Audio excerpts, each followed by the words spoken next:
ਪ੍ਰਕਾਸ਼ ਗ੍ਰੰਥ ਅਧਿਆਏ 57। ਸ੍ਰੀ ਨਾਨਕ ਪਰਸ਼ੋਤਮੰ ਪਰਮ ਪਰਾਵਰ ਨਾਥ, ਯੁਗਲ ਚਰਨ ਮਮ ਬੰਦਨਾ, ਧਰ ਪਰ ਧਰ ਕਰ ਮਾਥ। ਦੋਹਰਾ ਸ੍ਰੀ ਗੁਰ ਚਰਨ ਤਰੋਵਰੰ, ਸੀਤਲ ਸੁੰਦਰ ਛਾਏ, ਮ੍ਰਿਗ ਮਨ ਬਿਸਿਆ ਤਪ ਤਪਿਓ ਹੋਇ, ਸੁਖ ਤਹਾਂ ਟਿਕਾਏ। ਵਾਹਿਗੁਰੂ ਜੀ ਕਾ ਖਾਲਸਾ, ਵਾਹਿਗੁਰੂ ਜੀ ਕੀ ਫਤਿਹ। ਦੋਹਰਾ ਸ੍ਰੀ ਗੁਰ ਚਰਨ ਤਰੋਵਰੰ, ਸੀਤਲ ਸੁੰਦਰ ਛਾਏ। ਕਵੀ ਸੰਤੋਖ ਸਿੰਘ ਜੀ 37ਵਾਂ ਜੋ ਇਹ ਅਧਿਆਏ ਹੈ, ਇਸ ਦਾ ਮੰਗਲ ਗੁਰੂ ਨਾਨਕ ਸਾਹਿਬ ਸੱਚੇ ਪਾਤਸ਼ਾਹ ਜੀ ਦੇ ਚਰਨਾਂ ਦਾ ਕਰਦੇ ਹਨ। ਸ੍ਰੀ ਗੁਰੂ ਚਰਨ ਤਰੋਵਰੰ ਕਹਿੰਦੇ ਗੁਰੂ ਨਾਨਕ ਸਾਹਿਬ ਸੱਚੇ ਪਾਤਸ਼ਾਹ ਜੀ ਦੇ ਚਰਨ ਇੱਕ ਦਰਖਤ ਹੈ, ਇੱਕ ਟਰੀ ਹੈ। ਟਰੀ ਵੀ ਕਿਹੜਾ ਟਰੀ? ਕਹਿੰਦੇ ਕਲਪ ਬਿਰਛ ਹੈ। ਕਲਪ ਬਿਰਛ ਉਹ ਟਰੀ ਹੈ ਜੋ ਸਵਰਗਾਂ ਵਿੱਚ, ਹੈਵਨ ਵਿੱਚ ਮੰਨਿਆ ਗਿਆ ਹੈ, ਜੋ ਸਾਰੀਆਂ ਇੱਛਾ ਨੂੰ ਪੂਰੀਆਂ ਕਰਨ ਵਾਲਾ ਹੈ। ਇਹ ਪਾਰ ਜਾਤ ਦਰਖਤ ਦੀ ਨਿਆਈ ਸਤਿਗੁਰੂ ਗੁਰੂ ਨਾਨਕ ਸਾਹਿਬ ਜੀ ਦੇ ਚਰਨ ਹਨ, ਜੋ ਕਿ ਸੀਤਲ ਸੁੰਦਰ ਛਾਏ, ਜਿਨ੍ਹਾਂ ਦੇ ਥੱਲੇ ਬੈਠਿਆਂ ਛਾਂ ਜਿਵੇਂ ਇੱਕ ਦਰਖਤ ਦਿੰਦਾ ਹੈ, ਪਰ ਗੁਰੂ ਨਾਨਕ ਸਾਹਿਬ ਸੱਚੇ ਪਾਤਸ਼ਾਹ ਜੀ ਦੇ ਜੋ ਚਰਨ ਹਨ ਉਹ ਸੀਤਲ ਸੁੰਦਰ ਛਾਏ, ਜੋ ਮਨ ਨੂੰ ਜਿਹੜੀ ਹੈ ਸ਼ਾਂਤੀ, ਮਨ ਨੂੰ ਪੀਸ ਆਫ ਮਾਈਂਡ ਦੇਣ ਵਾਲੇ ਹਨ। ਮ੍ਰਿਗ ਮਨ ਬਿਸਿਆ ਤਪ ਤਪਿਓ ਹੋਇ, ਸੁਖ ਤਹਾਂ ਟਿਕਾਏ। ਇਹ ਮਨ ਜਿਹੜਾ ਹੈ, ਇੱਕ ਜਿਹੜਾ ਹੈ ਇਹ ਧੌਂਦਾ ਭੱਜਦਾ ਫਿਰਦਾ ਹੈ, ਜਿਨ੍ਹਾਂ ਨੂੰ ਵਿਸ਼ਿਆਂ ਦੀ ਧੁੱਪ ਨੇ ਇਹਨੂੰ ਦੁਖੀ ਕੀਤਾ ਪਿਆ ਹੈ। ਸੁਖ ਤਹਾਂ ਟਿਕਾਏ। ਗੁਰੂ ਨਾਨਕ ਸਾਹਿਬ ਸੱਚੇ ਪਾਤਸ਼ਾਹ ਜੀ ਦੇ ਚਰਨਾਂ ਵਿੱਚ ਜਦੋਂ ਆਪਣੇ ਮਨ ਨੂੰ ਟਿਕਾਇਆ ਜਾਵੇ, ਉਸ ਕਲਪ ਬਿਰਛ ਦੀ ਨਿਆਏ ਸਤਿਗੁਰੂ ਦੇ ਚਰਨਾਂ ਵਿੱਚ ਜਿਵੇਂ ਇੱਕ ਮਿਰਗ ਨੂੰ ਜਿਹੜਾ ਹੈ ਸੁੱਖ ਮਿਲਦਾ ਹੈ ਉਸਦੀ ਛਾਂ ਕਰਕੇ, ਉਸਦੀ ਠੰਡਤਾਈ ਸੀਤਲਤਾਈ ਦੇ ਰਾਹੀਂ, ਇਸੇ ਤਰ੍ਹਾਂ ਹੀ ਇਹ ਮਨ ਜਿਹੜਾ ਹੈ ਜੋ ਵਿਸ਼ਿਆਂ ਕਰਕੇ ਤਪਿਆ ਹੋਇਆ ਹੈ, ਇਸ ਨੂੰ ਸ਼ਾਂਤੀ, ਇਸ ਨੂੰ ਪੀਸ ਆਫ ਮਾਈਂਡ ਜਿਹੜੀ ਹੈ ਗੁਰੂ ਨਾਨਕ ਸਾਹਿਬ ਜੀ ਦੇ ਚਰਨਾਂ ਵਿੱਚ ਹੀ ਪ੍ਰਾਪਤ ਹੁੰਦੀ ਹੈ। ਸ੍ਰੀ ਬਾਲਾ ਸੁੰਦਰ ਵਾਚ ਚੌਪਈ, ਸੁਨੋ ਗੁਰੂ ਅੰਗਦ ਜੀ ਕਥਾ। ਭਾਈ ਬਾਲਾ ਜੀ ਜੋ ਸ੍ਰੀ ਗੁਰੂ ਅੰਗਦ ਸਾਹਿਬ ਸੱਚੇ ਪਾਤਸ਼ਾਹ ਜੀ ਨੂੰ ਇਹ ਕਥਾ ਖਡੂਰ ਸਾਹਿਬ ਵਿੱਚ ਸੁਣਾ ਰਹੇ ਹਨ, ਮਹਾਰਾਜ ਨੂੰ ਬੇਨਤੀ ਰੂਪ ਦੇ ਵਿੱਚ ਸੰਬੋਧਨ ਕਰਕੇ ਕਹਿੰਦੇ ਹਨ, ਸ੍ਰੀ ਗੁਰੂ ਅੰਗਦ ਦੇਵ ਜੀ ਸੱਚੇ ਪਾਤਸ਼ਾਹ ਜੀ ਇਹ ਕਥਾ ਆਪ ਜੀ ਅੱਗੇ ਸਰਵਣ ਕਰੋ। ਭਾਈ ਜਥਾ ਉਚਰੋ ਪਨ ਤਥਾ। ਭਾਈ ਬਾਲਾ ਜੀ ਕਹਿੰਦੇ ਅਸੀਂ ਉਸੇ ਤਰ੍ਹਾਂ ਹੀ ਉਚਾਰਾਂਗੇ, ਉਸੇ ਤਰ੍ਹਾਂ ਹੀ ਦੱਸਾਂਗੇ ਜਿਸ ਤਰ੍ਹਾਂ ਇਹ ਹੱਡ ਬੀਤੀ ਜਾਂ ਸਾਡੇ ਦੇਖਣ ਵਿੱਚ ਅਸੀਂ ਦੇਖੀ ਹੈ। ਗੁਰੂ ਨਾਨਕ ਸਾਹਿਬ ਸੱਚੇ ਪਾਤਸ਼ਾਹ ਜੀ ਦੇ ਕੌਤਕ ਜਿਵੇਂ ਦੇਖੇ ਹਨ, ਅਸੀਂ ਉਵੇਂ ਹੀ ਦੱਸਾਂਗੇ, ਉਵੇਂ ਉਚਾਰਾਂਗੇ। ਕਵਲ ਨੈਣ ਕੋ ਦੀਨੋ ਗਿਆਨਾ। ਕਵਲ ਨੈਣ ਰਾਜੇ ਨੂੰ ਸਵਰਨਪੁਰ ਦੇ ਵਿੱਚ ਜਾ ਕਰਕੇ ਗੁਰੂ ਨਾਨਕ ਸਾਹਿਬ ਸੱਚੇ ਪਾਤਸ਼ਾਹ ਜੀ ਨੇ ਗਿਆਨ ਦੀ ਬਖਸ਼ਿਸ਼ ਕੀਤੀ, ਗਿਆਨ ਦਾ ਉਪਦੇਸ਼ ਦਿੱਤਾ, ਜਿਸ ਤਰ੍ਹਾਂ ਆਪ ਜੀ ਨੇ ਪਿਛਲੇ ਅਧਿਆਏ ਵਿੱਚ ਸਰਵਣ ਕੀਤਾ ਹੈ। ਆਤਮ ਅੰਤਰ ਬਹਿਰ ਦਿਖਾਨਾ। ਆਤਮ ਜਿਹੜਾ ਹੈ, ਆਤਮ ਜੋ ਕਿ ਅੰਦਰ ਹੈ, ਆਤਮ ਅੰਤਰ ਵਹਿਰ ਦਿਖਾਨਾ, ਜੋ ਅੰਦਰ ਆਤਮਾ ਪਰਮੇਸ਼ਰ ਆਤਮਾ ਰੂਪ ਹੋ ਕਰਕੇ ਲਾਈਫ ਫਾਰਮ ਅੰਦਰ ਵਸਦਾ ਹੈ, ਸਾਰਿਆਂ ਦਾ ਜੀਵਨ ਰੂਪ ਹੈ, ਜੋ ਅਦ੍ਰਿਸ਼ਟ ਹੈ, ਜੋ ਦਿਖਾਈ ਨਹੀਂ ਦਿੰਦਾ। ਗੁਰੂ ਨਾਨਕ ਸੱਚੇ ਪਾਤਸ਼ਾਹ ਜੀ ਨੇ ਕਵਲ ਨੈਣ ਨੂੰ ਗਿਆਨ ਦੀ ਬਖਸ਼ਿਸ਼ ਕਰਕੇ ਉਸ ਨੂੰ ਪ੍ਰਤੱਖ ਅਪਰੋਖ ਕਰਕੇ ਦਿਖਾ ਦਿੱਤਾ ਰਾਜਾ ਕਵਲ ਨੈਣ ਨੂੰ। ਜਿਉ ਆਕਾਸ਼ ਪੂਰਨ ਸਭ ਥਾਈ। ਜਿਸ ਤਰ੍ਹਾਂ ਆਕਾਸ਼ ਜਿਹੜਾ ਹੈ ਸਾਰੀ ਧਰਤੀ ਤੇ ਇੱਕ ਜੈਸਾ ਹੈ ਛਾਇਆ ਹੋਇਆ, ਇਸੇ ਤਰ੍ਹਾਂ ਹੀ ਉਸ ਪਰਮਾਤਮਾ ਨੂੰ ਛਾਇਆ ਹੋਇਆ ਸਾਰਿਆਂ ਦੇ ਵਿੱਚ ਇੱਕ ਰੂਪ ਹੋ ਕੇ ਵਰਤਦੇ ਨੂੰ ਦਿਖਾਉਣਾ ਕੀਤਾ। ਅਸ ਦਿਖਾਏ ਕਰ ਚੱਲੇ ਗੁਸਾਈ। ਮਹਾਰਾਜ ਐਸਾ ਗਿਆਨ, ਅਪਰੋਖ ਗਿਆਨ ਦੀ ਬਖਸ਼ਿਸ਼ ਕਰਕੇ ਸਤਿਗੁਰੂ ਜੀ ਰਾਜਾ ਕਵਲ ਨੈਣ ਨੂੰ ਸਵਰਨਪੁਰ ਤੋਂ ਹੁਣ ਅੱਗੇ ਚੱਲੇ ਹਨ। ਮੰਦ ਮੰਦ ਮਗ ਸੁੰਦਰ ਚਾਲੀ। ਮਗ ਮਗ ਹੌਲੀ ਹੌਲੀ ਰਸਤੇ ਵਿੱਚ ਬੜੀ ਸੁੰਦਰ ਚਾਲ ਦੇ ਨਾਲ ਸਤਿਗੁਰੂ ਜੀ ਚੱਲਦੇ ਹਨ। ਚੱਲੇ ਜਾਤ ਗੱਦ ਦੇ ਜੋ ਸੁਖਾਲੀ। ਸੋ ਇਹ ਸੁਖਾਲੀ ਹੀ ਸੌਖੇ ਤਰੀਕੇ ਦੇ ਨਾਲ ਮੁਕਤੀ ਦੇਣ ਵਾਲੇ ਗੁਰੂ ਨਾਨਕ ਸਾਹਿਬ ਸੱਚੇ ਪਾਤਸ਼ਾਹ ਜੀ ਆਪ ਆਪਣੇ ਆਨੰਦ ਵਿੱਚ ਤੁਰੇ ਜਾਂਦੇ ਹਨ। ਪੰਥ ਵਿਖੇ ਬੋਲਿਓ ਮਰਦਾਨਾ। ਰਸਤੇ ਵਿੱਚ ਜਾਂਦਿਆਂ ਹੋਇਆਂ ਭਾਈ ਮਰਦਾਨਾ ਜੀ ਨੇ ਕਿਹਾ, ਇਹ ਥੋ ਰਾਜਨ ਰਾਜ ਮਹਾਨਾ। ਮਹਾਰਾਜ ਇਹ ਥੋ ਕਹਿਣ ਲੱਗੇ ਇਹ ਤਾਂ ਰਾਜਿਆਂ ਦਾ ਵੀ ਰਾਜਾ ਸੀ। ਰਾਜਾ ਕਵਲ ਨੈਣ ਜਿਹੜਾ ਸੀ ਇਹ ਤਾਂ ਰਾਜਿਆਂ ਦੇ ਵੀ ਰਾਜਾ ਸੀ।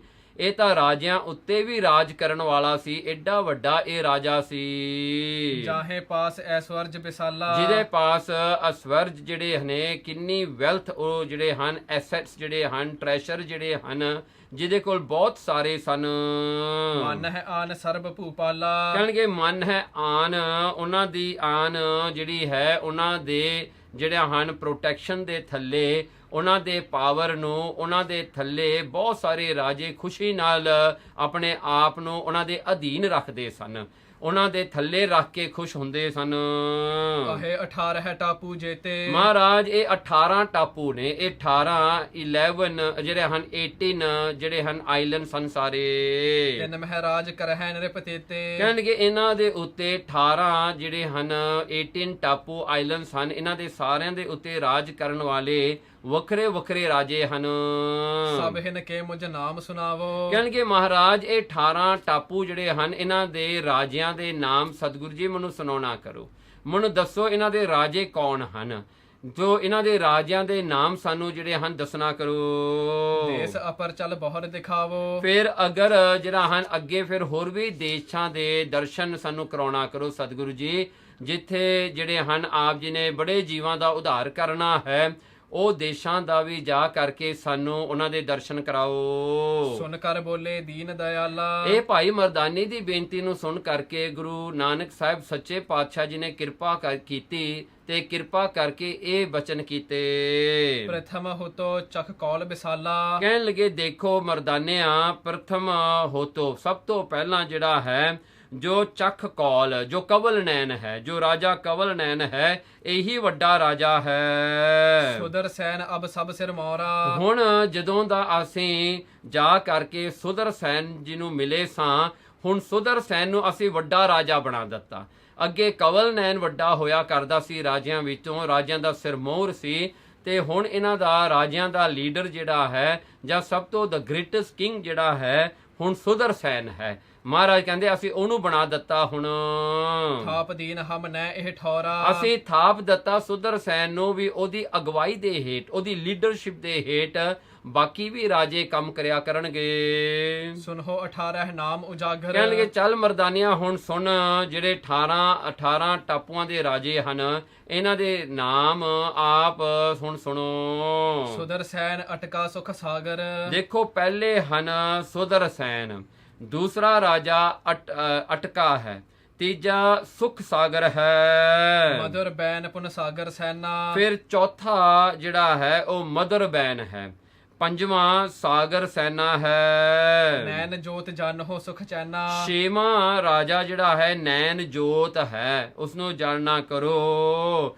ਤੇ ਸਤਵਾਂ ਜਿਹੜਾ ਹੈ ਸੁਖ ਚੈਨਾ, ਸੋ ਸੁਖ ਚੈਨਾ ਸਤਵਾਂ ਰਾਜਾ ਹੈ। ਚੌਪਈ ਮਗਨ ਰਾਏ ਅਸਰਾ ਪਨਾਹ ਪੁਨ, ਜਿਹੜਾ 8ਵਾਂ ਰਾਜਾ ਹੈ ਉਹ ਜਿਹੜਾ ਹੈ ਮਗਨ ਰਾਏ ਹੈ, 9ਵਾਂ ਰਾਜਾ ਅਸਰਾ ਹੈ, ਤੇ 10ਵਾਂ ਪਨਹ ਜਿਹੜਾ ਪਨਹ ਰਾਜਾ ਹੈ। ਸੁਧ ਵਿਵੇਕੂ ਤੁਰਤ ਰੰਗ ਸੁਨ, 11ਵਾਂ ਰਾਜਾ ਜਿਹੜਾ ਹੈ ਉਹ ਸੁਧ ਹੈ, 12ਵਾਂ ਰਾਜਾ ਵਿਵੇਕੂ, ਤੇ 13ਵਾਂ ਜਿਹੜਾ ਹੈ ਤੁਰਤ ਰੰਗ ਹੈ। ਬਾਲ ਸਿੰਘ ਸੰਭਾਲਕ ਬਹੁ ਦੁਖ, 14ਵਾਂ ਰਾਜਾ ਬਾਲ ਸਿੰਘ, 15ਵਾਂ ਰਾਜਾ ਸੰਭਾਲਕ, ਤੇ ਬਹੁਤ ਦੁੱਖ। ਸੋ ਜਿਹੜਾ ਹੈ ਬਹੁਤ ਦੁੱਖ ਜਿਹੜਾ ਹੈ ਬੜੀ ਖੁਸ਼ੀ ਵਾਲਾ ਰਾਜਾ ਹੈ, ਜੋ ਦਾਤਾ ਰਾਜਾ ਹੈ, ਕਿਉਂਕਿ ਬਹੁਤ ਦੁੱਖ ਜਿਹੜਾ ਹੈ, ਬਹੁਤ ਦੁੱਖ ਕਿਸਨ ਇਸ ਦਾ ਨਾਂ ਸੀਗਾ। ਸੋ ਬਹੁਤ ਦੁੱਖ ਕਿਸਨ ਜਿਹੜਾ ਹੈ ਇਹ ਰਾਜਾ ਜਿਹੜਾ ਦਾਤਾ ਰਾਜਾ ਹੈ, ਬੜਾ ਜਾਣਿਆ ਹੋਇਆ। ਲਾਲ ਐਨ ਪੁਨ ਰਾਏ ਐਨ ਲਖ, ਫਿਰ 16ਵਾਂ ਰਾਜਾ ਜਿਹੜਾ ਲਾਲ ਐਨ ਹੈ, ਤੇ 17ਵਾਂ ਰਾਜਾ ਰਾਏ ਐਨ, ਜਾਣਨਾ ਕਰੋ। ਕੌਲ ਨੈਣ ਤੇ ਆਦ 18, ਤੇ 18ਵਾਂ ਰਾਜਾ ਜਿਹੜਾ ਹੈ ਉਸਦਾ ਨਾਮ ਹੈ ਕੌਲ ਨੈਣ। ਤੇ ਇਸ ਤਰ੍ਹਾਂ ਇਸ ਪ੍ਰਕਾਰ ਕਰਕੇ 18 ਰਾਜੇ ਹਨ ਸਾਰੇ।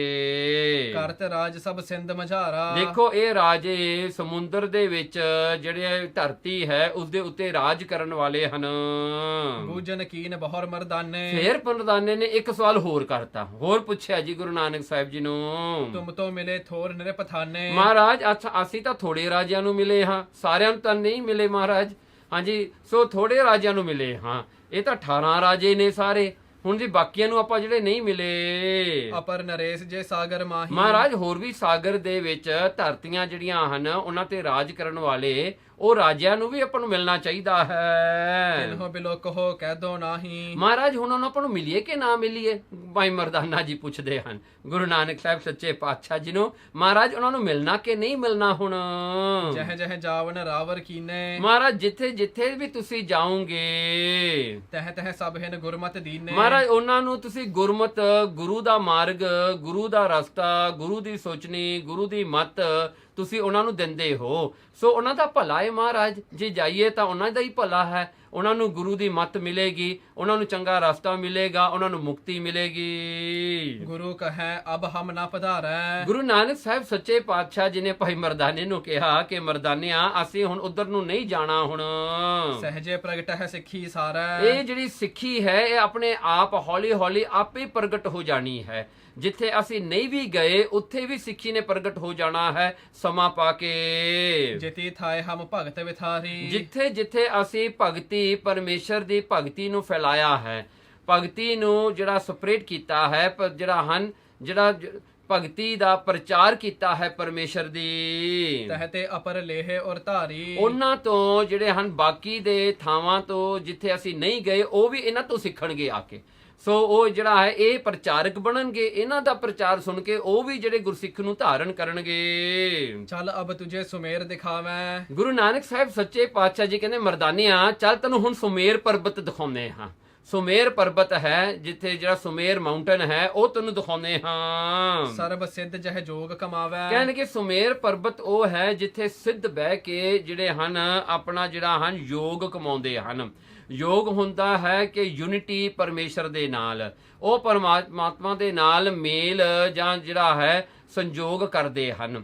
ਉਹ ਪਰਮਾਤਮਾ ਨਾਲ ਇੱਕ ਮਿਕ ਹੋਣ ਵਾਸਤੇ, ਯੂਨਾਈਟ ਹੋਣ ਵਾਸਤੇ ਭਗਤੀ ਕਰਦੇ ਹਨ। ਜਿੱਥੇ ਔਰ ਪੁਰਖ ਬਹੁ ਰਹਿ ਮਹਾਨਾ। ਕਹਿਣਗੇ ਸੁਮੇਰ ਤੇ ਹੋਰ ਵੀ ਪੁਰਖ ਬਹੁਤ ਸਾਰੇ ਉੱਥੇ ਰਹਿੰਦੇ ਹਨ। ਜਿਨ ਪ੍ਰਭ ਭਗਤ ਕਰੀ ਸੁਖ ਖਾਨਾ। ਤੇ ਉਹ ਮਹਾਨ ਬੰਦੇ ਹਨ ਜਿਹੜੇ ਉੱਥੇ ਰਹਿੰਦੇ ਹਨ ਕਿਉਂਕਿ ਭਗਤੀ ਵਿੱਚ ਉਹਨਾਂ ਦੀ ਬਿਰਤੀ ਟਿਕੀ ਹੋਈ ਹੈ।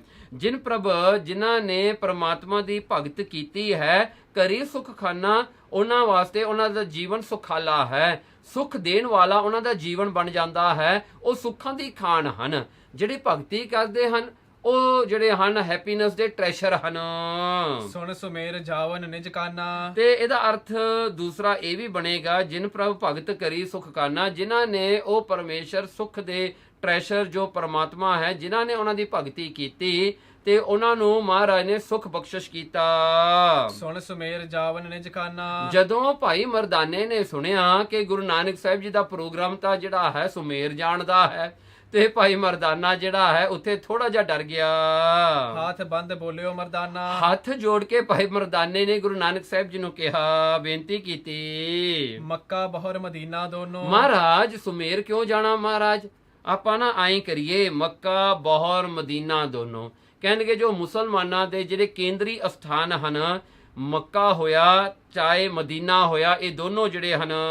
ਕੀਤੀ ਬੇਰ ਸੁਨੇ ਮੈਂ ਸਰੋਨੋ। ਮੈਂ ਆਪਣੇ ਕੰਨਾਂ ਵਿੱਚ ਇਹਨਾਂ ਬਾਰੇ ਬਹੁਤ ਵਾਰੀ ਹਾਜੀਆਂ, ਕਾਜੀਆਂ, ਮੌਲਾਨੀਆਂ ਤੋਂ ਸੁਣਿਆ ਹੈ। ਤੁਰਕ ਤਾਰੀਫ ਕਰਤ ਜਿਹ ਭੂਰੀ। ਕਹਿਣਗੇ ਤੁਰਕ ਮੁਸਲਮਾਨ ਜਿਹੜੇ ਹਨ ਇਹਨਾਂ ਦੀ ਤਾਰੀਫ, ਇਹਨਾਂ ਦੀ ਉਸਤਤ ਬਹੁਤ ਕਰਦੇ ਹਨ, ਇਹਨਾਂ ਨੂੰ ਪ੍ਰੇਸ ਬਹੁਤ ਕਰਦੇ ਹਨ, ਬਹੁਤ ਜ਼ਿਆਦਾ ਕਰਦੇ ਹਨ।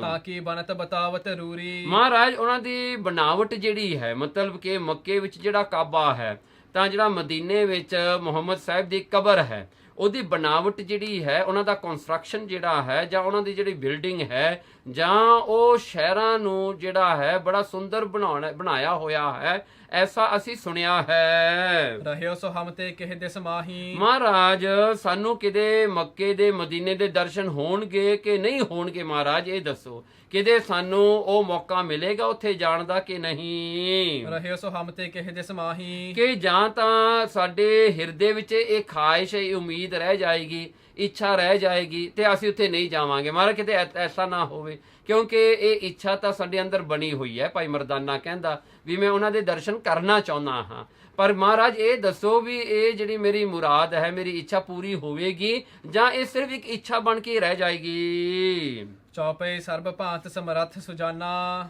ਸੋ ਭਾਈ ਮਰਦਾਨਾ ਫਿਰ ਬੇਨਤੀ ਦੇ ਸ਼ਬਦ ਕਰਦਾ ਹੈ, ਕਹਿੰਦਾ ਸਰਬ ਭਾਂਤ, ਸਾਰੇ ਪ੍ਰਕਾਰ ਕਰਕੇ ਤੁਸੀਂ ਕੈਪੇਬਲ ਹੋ।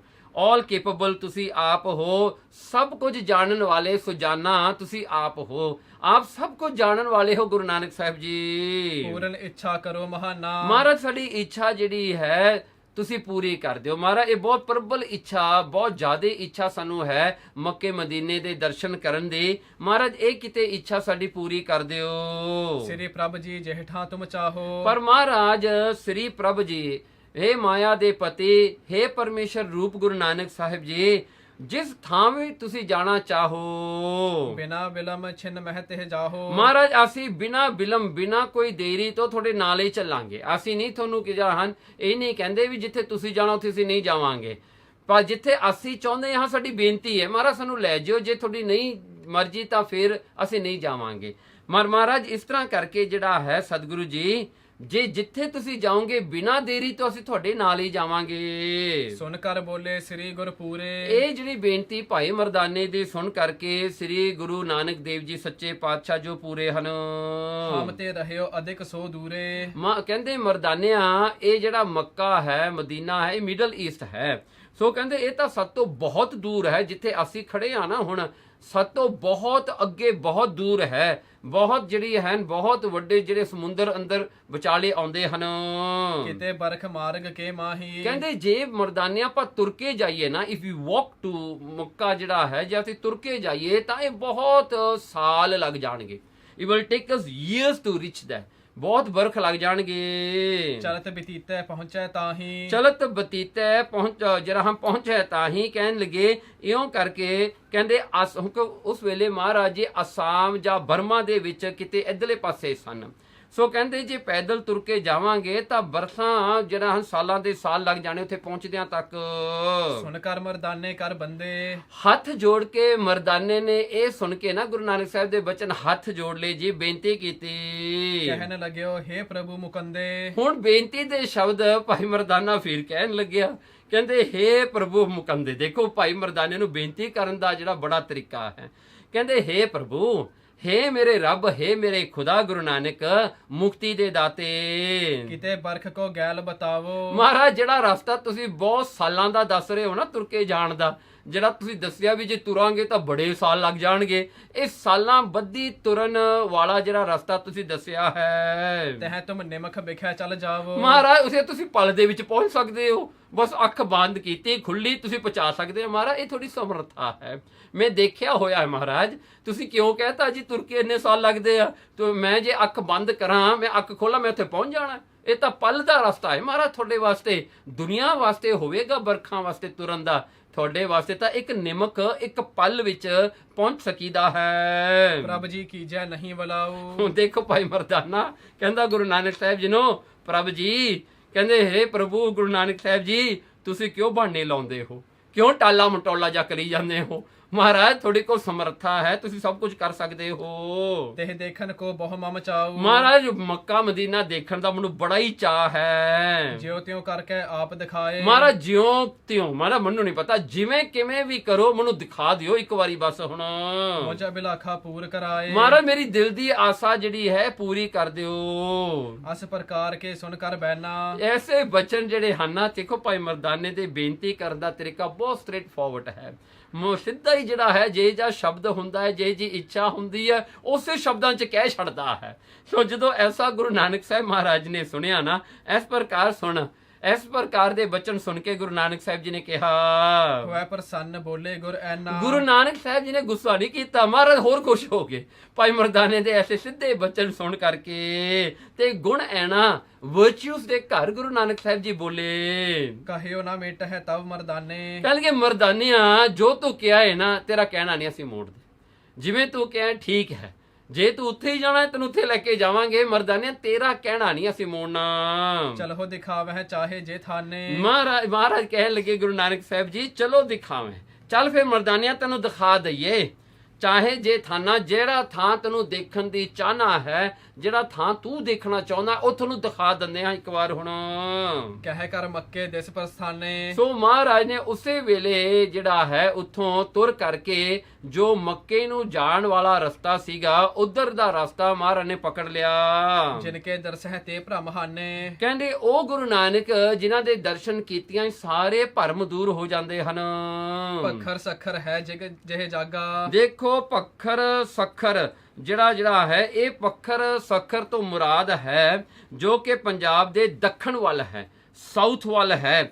ਸੋ ਇਹ ਪੱਖਰ ਜਿਹੜਾ ਦੁਆਬ ਸਿੰਧ ਸਾਗਰ ਦੇ ਵਿੱਚ ਜਿਹੜਾ ਹੈ ਡੇਰਾ ਇਸਮਾਈ ਦਾ ਥਾਂ ਹੈ।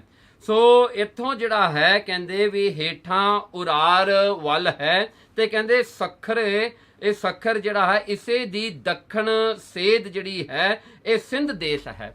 ਸੋ ਇਹ ਸਾਰਾ ਇਲਾਕਾ ਉਹ ਸੀਗਾ, ਮਹਾਰਾਜ ਨੇ ਉਧਰ ਨੂੰ ਜਾਣਾ ਕੀਤਾ।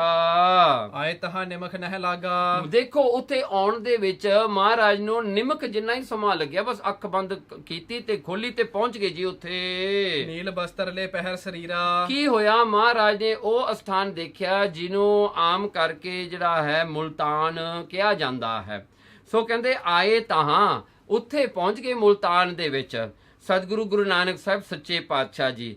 ਤੇ ਉੱਥੇ ਜਿਹੜਾ ਹੈ ਕੀ ਦੇਖਿਆ, ਕਿਉਂਕਿ ਮੁਲਤਾਨ ਉਹ ਥਾ ਜਿੱਥੇ ਬਹੁਤ ਸਾਰੇ ਮੁਸਲਮਾਨ ਰਹਿੰਦੇ ਹੁੰਦੇ ਸਨ ਤੇ ਹੱਜ ਨੂੰ ਵੀ ਉੱਥੋਂ ਹੀ ਜਾਇਆ ਕਰਦੇ ਸਨ।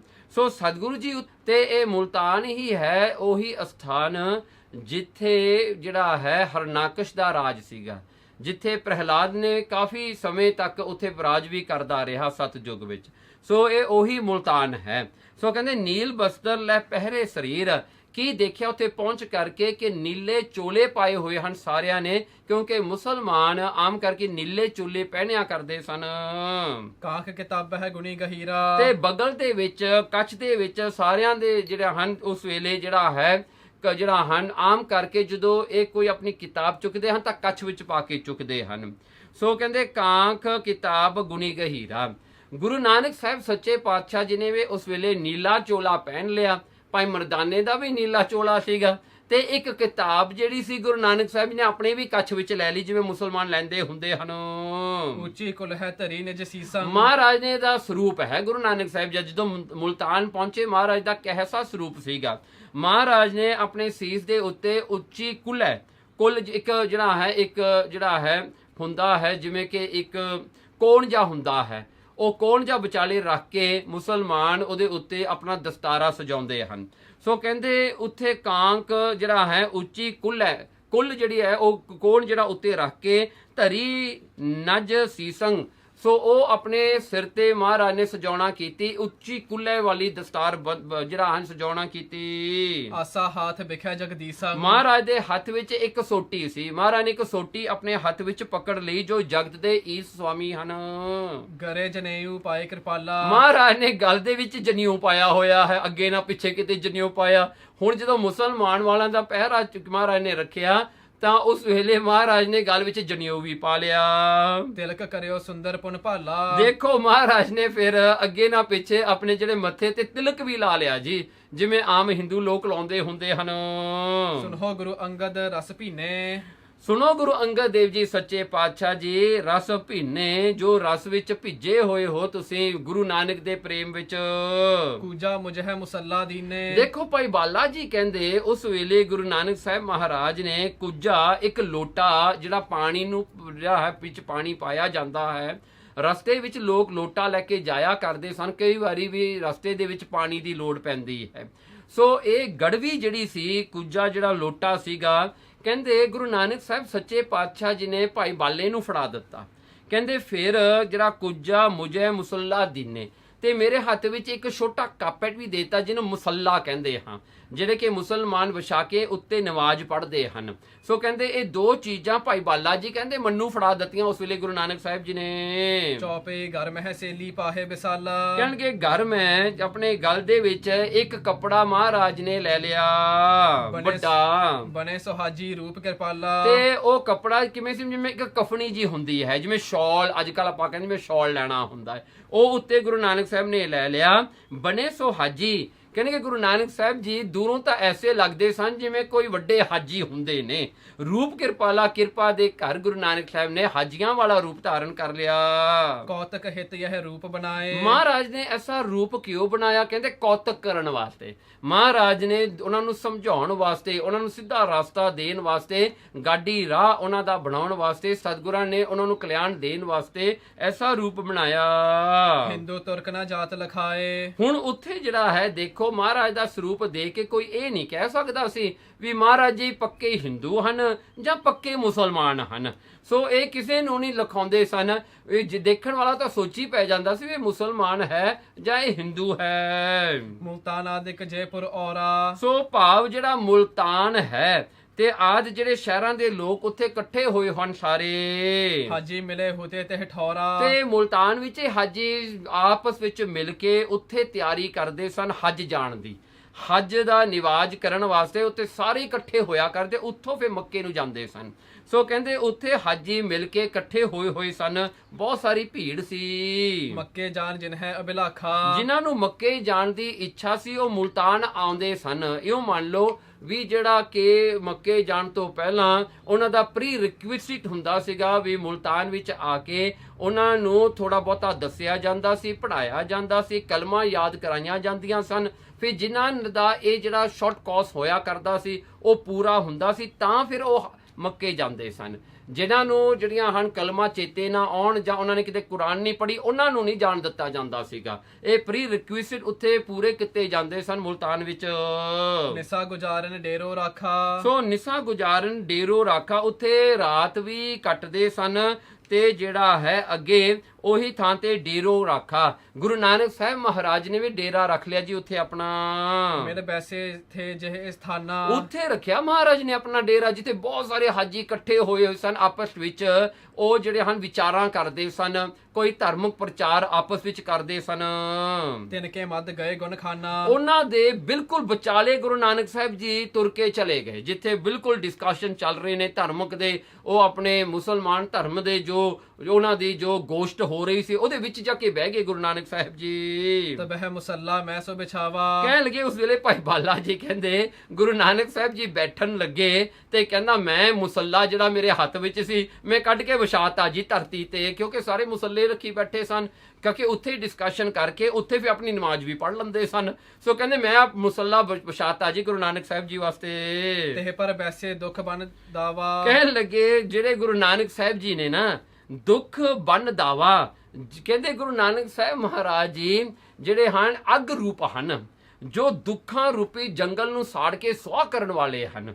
ਗੁਰੂ ਨਾਨਕ ਸਾਹਿਬ ਮਹਾਰਾਜ ਜੀ ਉੱਤੇ ਬਹਿ ਗਏ ਜੀ ਮੁਸੱਲੇ ਦੇ ਉੱਤੇ। ਹਾਜਨ ਹਿਰਦੈ ਈਰਖਾ ਹੋਈ। ਉਹ ਹਾਜੀਆਂ ਨੂੰ ਥੋੜੀ ਜੀ ਈਰਖਾ ਜੀ ਆਈ, ਉਹਨਾਂ ਨੂੰ ਥੋੜੀ ਐਨਵੀ ਆਈ ਗੁਰੂ ਨਾਨਕ ਸਾਹਿਬ ਜੀ ਨੂੰ ਦੇਖ ਕਰਕੇ। ਉਹ ਥੋੜੇ ਜੈਲਸ ਜੇ ਹੋ ਗਏ। ਸ੍ਰੀ ਗੁਰੂ ਸੋ ਬੋਲਤ ਭੇਸ ਹੋਈ। ਉਹ ਜਿਹੜੇ ਹਨ ਜੈਲਸ ਜੇ ਹੋ ਕੇ ਗੁਰੂ ਨਾਨਕ ਸਾਹਿਬ ਨਾਲ ਬੋਲੇ। ਕੀ ਪਤਾ ਗੁਰੂ ਨਾਨਕ ਸਾਹਿਬ ਮਹਾਰਾਜ ਦਾ ਚੋਲਾ ਬਾਲਾ ਸੋਹਣਾ ਸੀਗਾ, ਨੀਲਾ ਰੰਗ ਜਿਹੜਾ ਹੈ ਬਹੁਤ ਸੋਹਣਾ ਸੀ। ਮਹਾਰਾਜ ਦੀ ਕੁੱਲਾ ਜਿਹੜੀ ਸੋਹਣੀ ਸੀ, ਮਹਾਰਾਜ ਦੀ ਕਫਨੀ ਸੋਹਣੀ ਸੀ।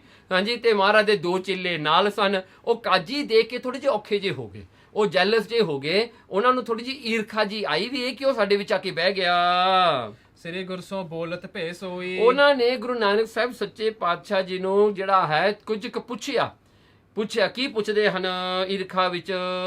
ਕੌਣ ਦੇਸ਼ ਤੇ ਤੁਮ ਚਲ ਆਏ। ਪੁੱਛਿਆ ਜੀ ਪਹਿਲਾ ਸਵਾਲ, ਕਹਿੰਦਾ ਕਿਉਂ ਦੇਸ਼, ਕਿਹੜੇ ਦੇਸ਼ ਤੋਂ ਤੁਸੀਂ ਆਏ ਹੋ? ਕੌਣ ਨਾਮ ਅਬ ਕਹਾਂ ਸਿਧਾਏ। ਕਹਿਣਗੇ ਤੁਹਾਡਾ ਨਾਮ ਕੀ ਹੈ ਤੇ ਫਿਰ ਕਹਾਂ ਸਿਧਾਏ, ਇੱਥੋਂ ਤੁਸੀਂ ਕਿੱਥੇ ਜਾਣਾ ਚਾਹੁੰਦੇ ਹੋ? ਮੁਸਲਮਾਨ ਕਹਿ ਹਿੰਦੂ ਅਹੇ। ਉਹ ਦੇਖੋ ਇਹ ਸਵਾਲ ਤਾਂ ਜ਼ਰੂਰੀ ਸੀਗਾ। ਕਹਿੰਦੇ ਤੁਸੀਂ ਮੁਸਲਮਾਨ ਹੋ ਜਾਂ ਹਿੰਦੂ ਹੋ, ਇਹ ਵੀ ਦੱਸ ਦਿਓ ਜੀ ਸਾਨੂੰ ਪੱਕਾ ਕਰਕੇ। ਬਿਨਾ ਕਹੇ ਤੇ ਜਾਏ ਨਾ ਲਹਈ। ਉਹ ਹਾਜੀ ਕਹਿਣ ਲੱਗੇ ਆਮ ਕਰਕੇ ਦੇਖਣ ਨਾਲ ਪਤਾ ਲੱਗ ਜਾਂਦਾ ਵੀ ਹਿੰਦੂ ਹੈ, ਦੇਖਣ ਨਾਲ ਪਤਾ ਲੱਗ ਜਾਂਦਾ ਵੀ ਮੁਸਲਮਾਨ ਹੈ, ਪਰ ਤੁਹਾਨੂੰ ਦੇਖ ਕੇ ਨਹੀਂ ਪਤਾ ਲੱਗਦਾ ਤੁਸੀਂ ਹਿੰਦੂ ਆ ਜਾਂ ਮੁਸਲਮਾਨ ਹੋ। ਹਾਜੀ ਬੇਖ ਤਿਲਕ ਹੈ ਮਾਥੇ। ਕਹਿੰਦੇ ਦੇਖੋ ਹਾਜੀ ਦਾ ਤੁਸੀਂ ਭੇਖ ਬਣਾਇਆ ਹੋਇਆ ਹੈ, ਕਾਸਟਿਊਮ ਤੁਹਾਡਾ, ਕੱਪੜੇ ਤੁਹਾਡਿਆਂ ਤੋਂ, ਰੰਗ ਤੋਂ ਤੁਹਾਨੂੰ ਪਤਾ ਲੱਗ ਰਿਹਾ ਹੈ ਕਿ ਤੁਸੀਂ ਮੁਸਲਮਾਨ ਹੋ, ਹਾਜੀ ਹੋ, ਪਰ ਇਹ ਮੱਥੇ ਤੇ ਜਿਹੜਾ ਤਿਲਕ ਲਾਇਆ ਹੈ ਇਹ ਕਿਹਦੇ ਵਾਸਤੇ ਹੈ? ਜਾਂ ਤੇ ਬੂਝਤ ਹੈ ਤੁਝ ਸਾਥੇ, ਇਸ ਕਰਕੇ ਤੁਹਾਨੂੰ ਅਸੀਂ ਪੁੱਛ ਰਹੇ ਹਾਂ ਤੁਸੀਂ ਹਿੰਦੂ ਹਾਂ ਜਾਂ ਮੁਸਲਮਾਨ ਹੋ?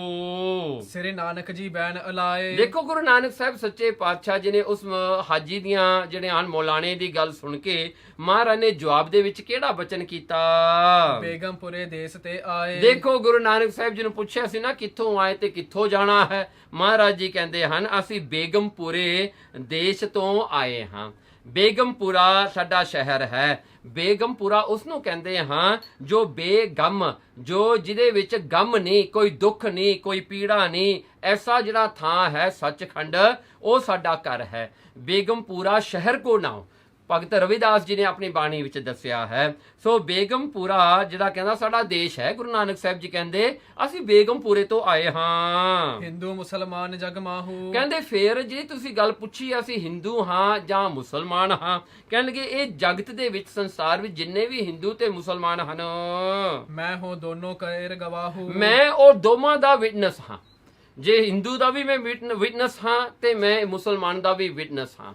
ਮੈਂ ਨਾ ਹਿੰਦੂ ਹਾਂ ਨਾ ਮੈਂ ਮੁਸਲਮਾਨ ਹਾਂ, ਪਰ ਮੈਂ ਗਵਾਹ ਦੋਵਾਂ ਦਾ ਹਾਂ। ਮੈਂ ਦੋਵਾਂ ਦਾ ਵਿਟਨੈਸ ਹਾਂ। ਮੈਂ ਦੋਨਾਂ ਦੇ ਕਾਰਜ ਦੇਖ ਰਿਹਾ ਹਾਂ। ਪੱਖਬਾਦ ਮਹਿ ਉਰਜੇ ਕਾਚੇ। ਕਹਿਣਗੇ ਪੱਖਬਾਜ਼, ਕਹਿੰਦੇ ਇਹ ਮਾਤ ਮਤਾਂਤਰਾਂ ਦੇ ਝਗੜੇ ਵਿੱਚ ਕਿਉਂ ਪੈਂਦੇ ਹੋ? ਇਹ ਰਿਲੀਜਨ ਦੇ ਝਗੜਿਆਂ ਵਿੱਚ ਕਿਉਂ ਫਸਦੇ ਹੋ? ਇਹ ਰਿਲੀਜਨ ਨੂੰ ਤੁਸੀਂ ਅੱਡ-ਅੱਡ ਕਰਕੇ ਕਿਸੇ ਨਾਲ ਪਿਆਰ ਕਿਸੇ ਨਾਲ ਨਫ਼ਰਤ ਤੁਸੀਂ ਕਿਉਂ ਕਰਦੇ ਹੋ? ਕਹਿਣਗੇ ਪੱਖਬਾਜ਼, ਤੁਸੀਂ ਕਿਉਂ ਜਿਹੜਾ ਹੈ ਇੱਕ ਨੂੰ ਚੰਗਾ ਕਹਿੰਦੇ ਤੁਸੀਂ ਦੂਜੇ ਨੂੰ ਮਾੜਾ ਕਿਉਂ ਕਹਿੰਦੇ ਹੋ? ਕਿਉਂ ਇਹ ਗੱਲਾਂ ਵਿੱਚ ਤੁਸੀਂ ਉਰਝੇ ਹੋ? ਜੋ ਵੀ ਗੁਰੂ ਨਾਨਕ ਸਾਹਿਬ ਜੀ ਕਹਿੰਦੇ ਜੋ ਇਹ ਝਗੜਿਆਂ ਵਿੱਚ ਫਸੇ ਹੋਏ ਨੇ ਉਹ ਕੱਚੇ ਨੇ। ਉਹ ਆਪਣੇ ਧਰਮ ਵਿੱਚ ਵੀ ਨਹੀਂ ਪੱਕੇ ਹੁੰਦੇ ਜਿਹੜੇ ਦੂਜੇ ਧਰਮ ਨੂੰ ਮਾੜਾ ਕਹਿੰਦੇ ਹਨ। ਜੋ ਆਪਣੇ ਧਰਮ 'ਚ ਪੱਕਾ ਹੁੰਦਾ ਹੈ ਉਹ ਸਾਰੇ ਧਰਮਾਂ ਨੂੰ ਆਪਣੇ ਪਰਮੇਸ਼ਰ ਦੇ ਜਿਹੜਾ ਹਨ ਪਰਮੇਸ਼ਰ ਦਾ ਹੀ ਸਮਝਦਾ ਹੈ। ਸੋ ਕਹਿੰਦੇ ਜਿਹੜੇ ਇਹ ਝਗੜੇ ਕਰਦੇ ਹਨ ਉਹ ਕੱਚੇ ਹਨ। ਇਸੇ ਤਰ੍ਹਾਂ ਹੀ ਅੱਜ ਵੀ ਆਪਾਂ ਦੇਖਦੇ ਹਾਂ ਸੰਸਾਰ ਵਿੱਚ ਜਿਹੜੇ ਵੀ ਕੋਈ ਇਹ ਝਗੜਿਆਂ ਵਿੱਚ ਪਏ ਹੋਏ ਹਨ ਉਹ ਆਪ ਵੀ ਆਪਣੇ ਧਰਮ ਨੂੰ ਮੰਨਣ ਵਾਲੇ ਨਹੀਂ ਹੁੰਦੇ। ਉਹ ਜਿਹੜੇ ਹਨ ਆਪ ਵੀ ਕੱਚੇ ਹੁੰਦੇ ਹਨ ਤੇ ਕੱਚਾ ਹੀ ਪ੍ਰਚਾਰ ਕਰਦੇ ਹਨ। ਦੁਨੀਆ ਨੂੰ ਪਰਮੇਸ਼ਰ ਨਾਲੋਂ ਜੋੜਨ ਦੀ ਬਜਾਏ ਉਹ ਤੋੜਦੇ ਹਨ। ਤਜ ਸਾਚੋ ਕੂਰੇ ਮਨ ਰਾਚੇ। ਦੇਖੋ ਸੱਚੇ ਪਰਮੇਸ਼ਰ ਨੂੰ ਤਾਂ ਉਹਨਾਂ ਨੇ ਤਿਆਗ ਦਿੱਤਾ, ਪਰਮੇਸ਼ਰ ਨੂੰ ਤਾਂ ਚੇਤਾ ਹੀ ਨਹੀਂ ਕਰਦੇ, ਯਾਦ ਹੀ ਨਹੀਂ ਕਰਦੇ। ਝੂਠੀ ਮਾਇਆ ਦੇ ਪਿੱਛੇ ਲੱਗ ਕੇ ਉਹ ਆਪਣੇ ਮਨ ਦੇ ਵਿੱਚ ਬਸ ਮਾਇਆ ਦਾ ਲਾਲਚ ਲੈ ਕੇ ਉਹ ਕਾਰਜ ਕਰਦੇ ਹਨ ਵੀ ਜਿੱਥੇ ਲੋਕਾਂ ਦੇ ਝਗੜੇ ਪੈਣ, ਜਿੱਥੇ ਲੋਕਾਂ ਦੀਆਂ ਲੜਾਈਆਂ ਪੈਣ ਤੇ ਫਾਇਦਾ ਸਾਡਾ ਹੋਵੇ। ਤੇ ਉਹ ਮਾਇਆ ਦੇ ਪਿੱਛੇ ਲੱਗ ਕਰਕੇ ਕੂੜ ਪ੍ਰਚਾਰ ਕਰਕੇ ਕੱਚਾ ਪ੍ਰਚਾਰ ਕਰਕੇ ਦੁਨੀਆ ਨੂੰ ਪਰਮੇਸ਼ਰ ਨਾਲੋਂ ਤੋੜਦੇ ਹਨ। ਜਲਵਾ ਸਰਬ ਸਰੀਰਨ ਜੋ। ਦੇਖੋ ਜਲਵਾ ਜੋ ਪ੍ਰਕਾਸ਼ਮਈ ਪਰਮਾਤਮਾ ਹੈ, ਕਹਿੰਦੇ ਉਹ ਤਾਂ ਸਾਰੇ ਸਰੀਰਾਂ ਦੇ ਵਿੱਚ ਹੈ।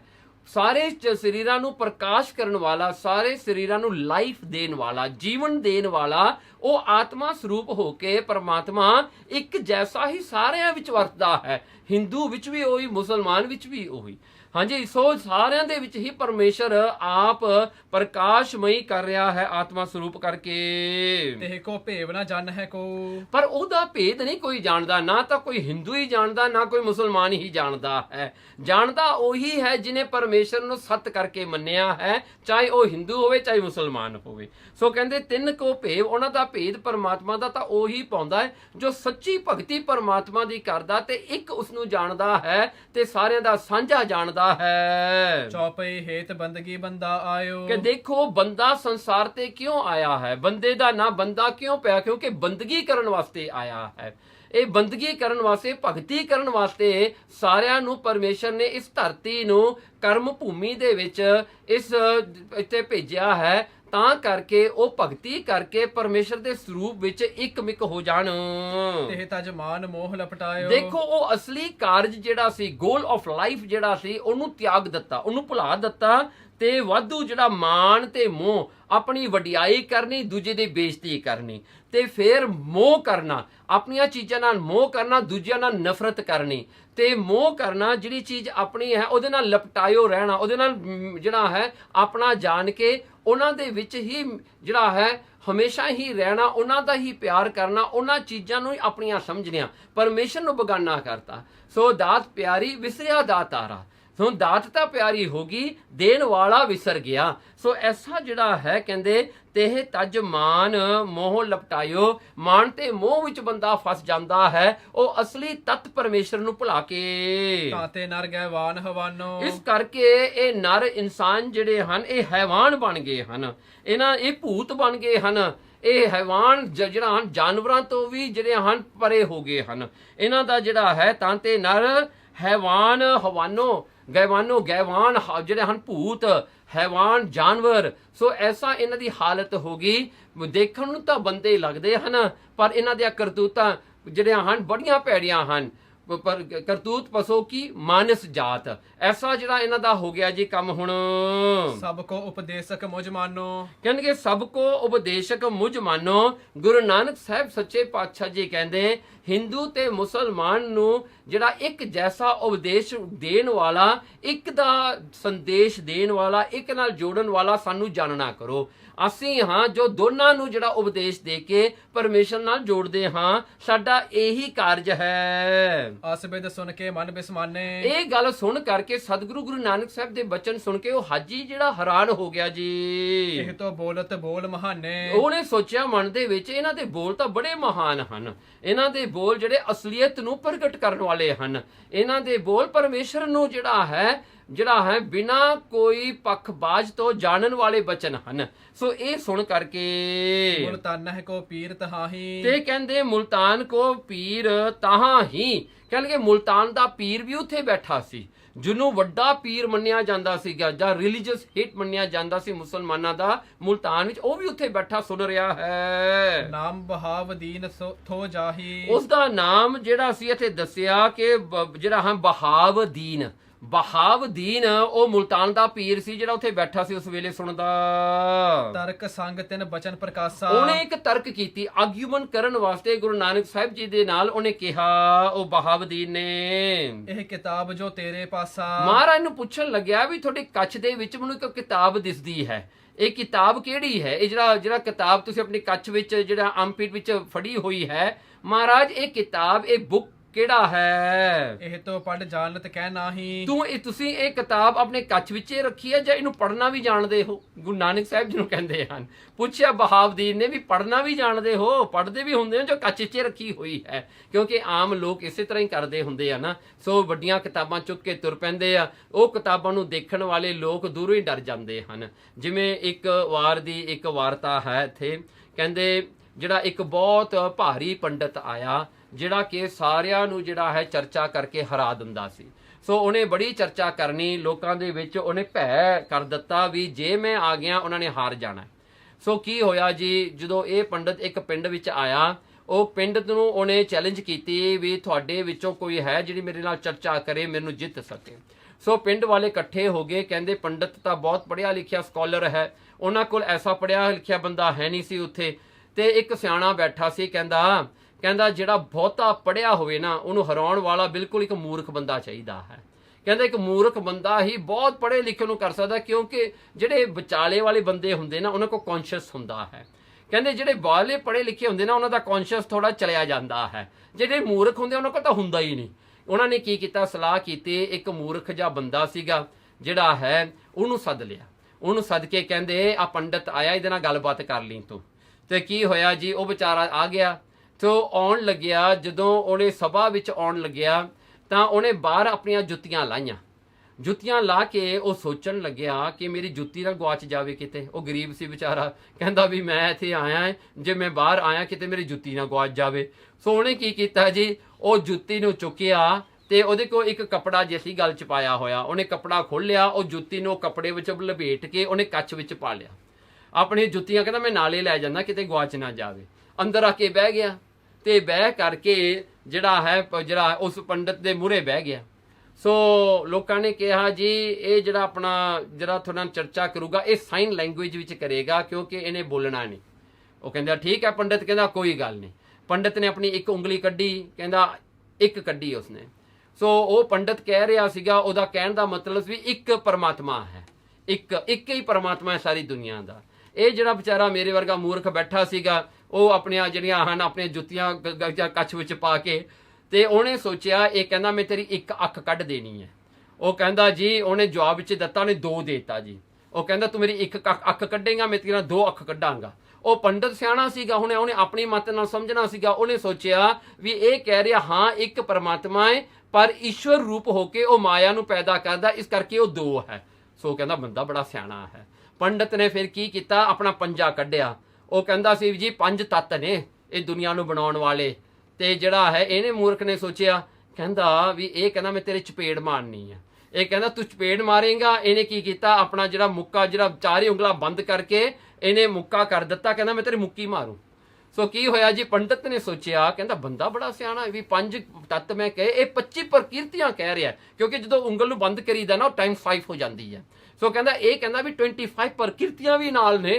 ਸੋ ਇਸੇ ਤਰ੍ਹਾਂ ਇਹਨਾਂ ਦਾ ਚੱਲਦਾ ਰਿਹਾ ਹਾਂਜੀ ਕਾਫੀ ਚਿਰ ਤੱਕ। ਅਖੀਰ ਕਰ ਉਹ ਪੰਡਤ ਨੇ ਪੁੱਛਿਆ, ਕਹਿੰਦਾ ਵੀ ਚੱਲ ਹੁਣ ਤਾਂ ਜਿਹੜਾ ਹੈ ਮੈਂ ਪਤਾ ਤੂੰ ਬਹੁਤ ਸਿਆਣਾ ਹੈ, ਵੀ ਮੈਂ ਆਪਣੀ ਹਾਰ ਮੰਨ ਲੈਂਦਾ, ਤੂੰ ਤਾਂ ਮੇਰੇ ਤੋਂ ਅੱਗੇ ਹੈ। ਸੋ ਕਹਿੰਦਾ ਪਰ ਜਾਣ ਲੱਗਿਆ ਉਹ ਮੂਰਖ ਨੂੰ ਪੁੱਛਦਾ ਹੈ ਪੰਡਤ, ਕਹਿੰਦਾ ਤੇਰੇ ਆ ਜਿਹੜਾ ਤੇਰੇ ਕੱਛ ਵਿੱਚ ਪਾਇਆ ਹੋਇਆ ਗ੍ਰੰਥ ਹੈ ਨਾ, ਇਹ ਕਿਹੜਾ ਗ੍ਰੰਥ ਹੈ? ਹਾਂਜੀ ਮੈਨੂੰ ਇਹ ਗ੍ਰੰਥ ਬਾਰੇ ਦੱਸ, ਵੀ ਤੂੰ ਇੰਨਾ ਸਿਆਣਾ, ਜ਼ਰੂਰ ਇਹ ਗ੍ਰੰਥ ਨੂੰ ਪੜ੍ਹ ਕੇ ਸਿਆਣਾ ਹੋਇਆ ਹੋਊਗਾ। ਉਹ ਜਿਹੜਾ ਮੂਰਖ ਸੀ ਨਾ, ਉਹ ਕਹਿੰਦਾ ਪੰਡਤ ਜੀ ਇਹਨੂੰ ਕੰਟਕ ਚੂਰਨ ਗ੍ਰੰਥ ਕਹਿੰਦੇ ਨੇ। ਕੰਟਕ ਚੂਰਨ ਉਹਦਾ ਮਤਲਬ ਸੀ ਵੀ ਕੰਡਿਆਂ ਨੂੰ ਚੂਰਨ ਵਾਲਾ, ਕੰਡਿਆਂ ਨੂੰ ਭੰਨਣ ਵਾਲੀ ਮੇਰੀ ਜੁੱਤੀ ਆ। ਕੰਟਕ ਚੂਰਨ, ਵੀ ਕੰਡਿਆਂ ਨੂੰ ਚੂਰਨ ਕਰਨ ਵਾਲੀ ਇਹ ਮੇਰੀ ਜੁੱਤੀ ਹੈ। ਸੋ ਜਿਹੜੀ ਮੇਰੇ ਸਿਰ ਰੱਖੀ ਹੋਈ ਆ। ਉਹ ਪੰਡਤ ਕਹਿੰਦਾ ਵਾਹ ਵਾਹ ਵਾਹ, ਇਹ ਕੰਟਕ ਚੂਰਨ ਗ੍ਰੰਥ ਤਾਂ ਮੈਂ ਕਿਤੇ ਸੁਣਿਆ ਹੀ ਨਹੀਂ। ਕਹਿੰਦਾ ਜ਼ਰੂਰ ਕੋਈ ਐਸਾ ਗ੍ਰੰਥ ਹੋਊਗਾ। ਬਾਕੀ ਦੀ ਉਮਰ ਉਹ ਪੰਡਤ ਕੰਟਕ ਚੂਰਨ ਗ੍ਰੰਥ ਹੀ ਲੱਭਦਾ ਰਿਹਾ, ਉਹਨੂੰ ਮਿਲਿਆ ਕੋਈ ਨਹੀਂ ਸੀ।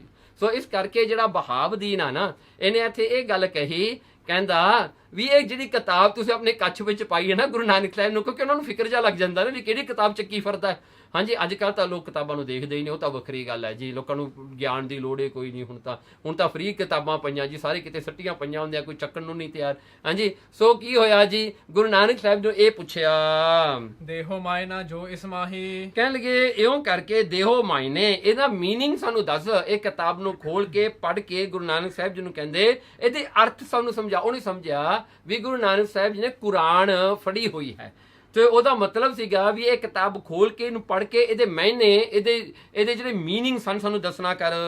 ਸੁਣ ਕਰ ਸ੍ਰੀ ਗੁਰ ਬਚਨ ਉਚਾਰਾ, ਇਹ ਜਿਹੜੇ ਹਨ ਬਹਾਵਦੀਨ ਦੇ ਇਹ ਸਵਾਲ ਦਾ ਜਵਾਬ ਦੇਣ ਵਾਸਤੇ, ਉਹਦਾ ਸ਼ੱਕ ਦੂਰ ਕਰਨ ਵਾਸਤੇ ਗੁਰੂ ਨਾਨਕ ਸਾਹਿਬ ਜੀ ਨੇ ਕਿਹਾ, ਪੜਨ ਕਿਤਾਬਨ 3 ਪ੍ਰਕਾਰਾ। ਮਹਾਰਾਜ ਨੇ ਕਿਹਾ ਜਿਹੜੇ ਕਿਤਾਬਾਂ ਪੜ੍ਹਦੇ ਹਨ ਉਹ 3 ਤਰ੍ਹਾਂ ਦਾ ਪੜ੍ਹਨਾ ਹੁੰਦਾ ਹੈ। 3 ਤਰ੍ਹਾਂ ਦਾ, there are 3 methods, there are 3 purpose of reading। So 3 purpose ਹੁੰਦੇ ਹਨ। 3 ਜਿਹੜੇ ਹਨ ਉਹਨਾਂ ਦੇ ਹੁੰਦੇ ਆ, ਕਿਹੜੇ ਹਨ? ਉਸਤਖਾਨ, ਗੋਸਤ, ਮਗਜਹ ਪੁਨ। ਮਹਾਰਾਜ ਕਹਿੰਦੇ 3 ਤਰ੍ਹਾਂ ਦਾ ਪਰਪਸ ਹੁੰਦਾ ਹੈ ਕਿਤਾਬ ਪੜ੍ਹਨ ਦਾ। ਪਹਿਲਾ ਹੁੰਦਾ ਹੈ ਉਸਤਖਾਨ। ਉਸਤਖਾਨ ਹੁੰਦਾ ਹੈ ਹੱਡੀਆਂ ਨੂੰ ਖਾਣਾ, ਹੱਡੀਆਂ ਨੂੰ ਚੂਸਣਾ। ਹਾਂਜੀ ਉਹਨੂੰ ਉਸਤਖਾਨ ਕਹਿੰਦੇ ਹਨ। ਦੂਜਾ ਹੁੰਦਾ ਗੋਸ਼ਟ। ਗੋਸ਼ਟ ਹੁੰਦਾ ਜਿਵੇਂ ਬੱਕਰੇ ਨੂੰ ਖਾਣਾ, ਹਾਂਜੀ ਬੱਕਰਾ ਖਾਣਾ, ਉਹਨੂੰ ਗੋਸ਼ਟ ਕਹਿੰਦੇ ਹਨ। ਤੀਜਾ ਜਿਹੜਾ ਹੈ ਮਗਜਹ। ਮਗਜਹ ਹੁੰਦਾ ਹੁਣ ਮਗਜ ਖਾਣੇ। ਇਹ 3 ਤਰ੍ਹਾਂ ਦਾ ਹੁੰਦਾ ਹੈ ਜੀ। ਕਹਿੰਦੇ 3 ਪਰਪਸ ਹੁੰਦੇ ਹਨ ਪੜਨ ਦੇ। ਇਨਕੇ ਲੱਛਣ ਉਚਰਤ ਹੋ ਸੁਣ। ਕਹਿਣ ਲੱਗੇ ਹੁਣ ਬਹਾਵਦੀਨ ਸੁਣ, ਇਹਨਾਂ ਦੇ ਲੱਛਣ ਵੀ ਸੁਣ ਲਾ। ਹੁਣ ਇਹ 3 ਤਰ੍ਹਾਂ ਦੇ ਕਿਹੜੇ ਹਨ, ਤੈਨੂੰ ਇਹਨਾਂ ਦੇ ਮੀਨਿੰਗ ਵੀ ਸਮਝਾਉਂਦੇ ਹਾਂ। ਪੜ ਕਰ ਸਭ ਕੋ ਹੁਜਤ ਕਰਨੀ। ਦੇਖੋ ਜਿਹੜਾ ਉਸਤਖਾਨ ਆ ਨਾ, ਹੱਡੀਆਂ ਖਾਣੀਆਂ, ਹੱਡੀਆਂ ਚੂਸਣੀਆਂ ਜਿਹੜੀਆਂ ਹੁੰਦੀਆਂ ਨੇ, ਕਹਿੰਦਾ ਉਹ ਜਿਹੜਾ ਪੜਨਾ ਹੁੰਦਾ ਨਾ, ਉਹ ਕਿਸ ਤਰ੍ਹਾਂ ਹੁੰਦਾ ਹੈ ਕਿ ਪੜ ਕੇ ਸਾਰਿਆਂ ਨਾਲ ਆਰਗੂਮੈਂਟ ਕਰਨਾ, ਸਾਰਿਆਂ ਨੇ ਜਾ ਕੇ ਸਿੰਘ ਫਸਾਈ ਜਾਣੇ, ਸਾਰਿਆਂ ਨੇ ਜਾ ਕੇ ਲੜੀ ਜਾਣਾ। ਹਾਂਜੀ ਆਪਣੀ ਗੱਲ ਮੂਹਰੇ ਰੱਖਣੀ, ਦੂਜਿਆਂ ਨੂੰ ਝੂਠਾ ਪਾ ਦੇਣਾ। ਸੋ ਸਾਰਿਆਂ ਨਾਲ ਆਰਗੂਮੈਂਟ ਕਰਨਾ। ਉਸਤਖਾਨ ਇਸ ਵਿਦ ਕੀ ਬਰਨੀ। ਹਾਂ ਕਹਿੰਦੇ ਉਸਤਖਾਨ ਇਹਨੂੰ ਕਹਿੰਦੇ ਹਾਂ। ਉਹ ਪੜ੍ਹਦੇ ਹੁੰਦੇ ਹਨ ਲੋਕਾਂ ਨਾਲ ਆਰਗੂ ਕਰਨ ਵਾਸਤੇ, ਤੇ ਉਹਨਾਂ ਕੇ ਪੜ੍ਹਦੇ ਜਿਨ੍ਹਾਂ ਕਾ ਆਰਗੂ ਹੋ ਜਾਵੇ। ਹਾਂਜੀ ਸੋ ਉਹਨਾਂ ਦਾ ਕੰਮ ਹੁੰਦਾ ਹਰ ਇੱਕ ਨਾਲ ਝਗੜਾ ਕਰਨਾ, ਲੜਾਈ ਕਰਨੀ, ਆਪਣੇ ਆਪ ਨੂੰ ਹੁਸ਼ਿਆਰ ਦਿਖਾਉਣਾ, ਦੂਜਿਆਂ ਨੂੰ ਮੂਰਖ ਦਿਖਾਉਣਾ। ਉਹਨਾਂ ਦੀ ਜਿਹੜੀ ਇਹ ਪ੍ਰੋਸੈਸ ਵਿੱਚ ਲਰਨਿੰਗ ਪ੍ਰੋਸੈਸ ਨਹੀਂ ਹੁੰਦਾ। ਉਹ ਸਿਰਫ ਵਰਤਦੇ ਹਨ ਗਿਆਨ ਨੂੰ ਲੋਕਾਂ ਨੂੰ ਸੁਣਾਉਣ ਵਾਸਤੇ, ਲੋਕਾਂ ਨਾਲ ਝਗੜੇ ਕਰਨ ਵਾਸਤੇ, ਤੇ ਆਪਣੇ ਆਪ ਨੂੰ ਉੱਤੇ ਰੱਖਣ ਵਾਸਤੇ। ਸੋ ਐਸੇ ਵੀ ਬੜੇ ਤੁਰੇ ਫਿਰਦੇ ਹਨ ਅੱਜ ਵੀ। ਗੁਜ਼ਾਰ ਕਹੋ ਬੈਠਣ ਪੱਠ ਕਰਕੇ।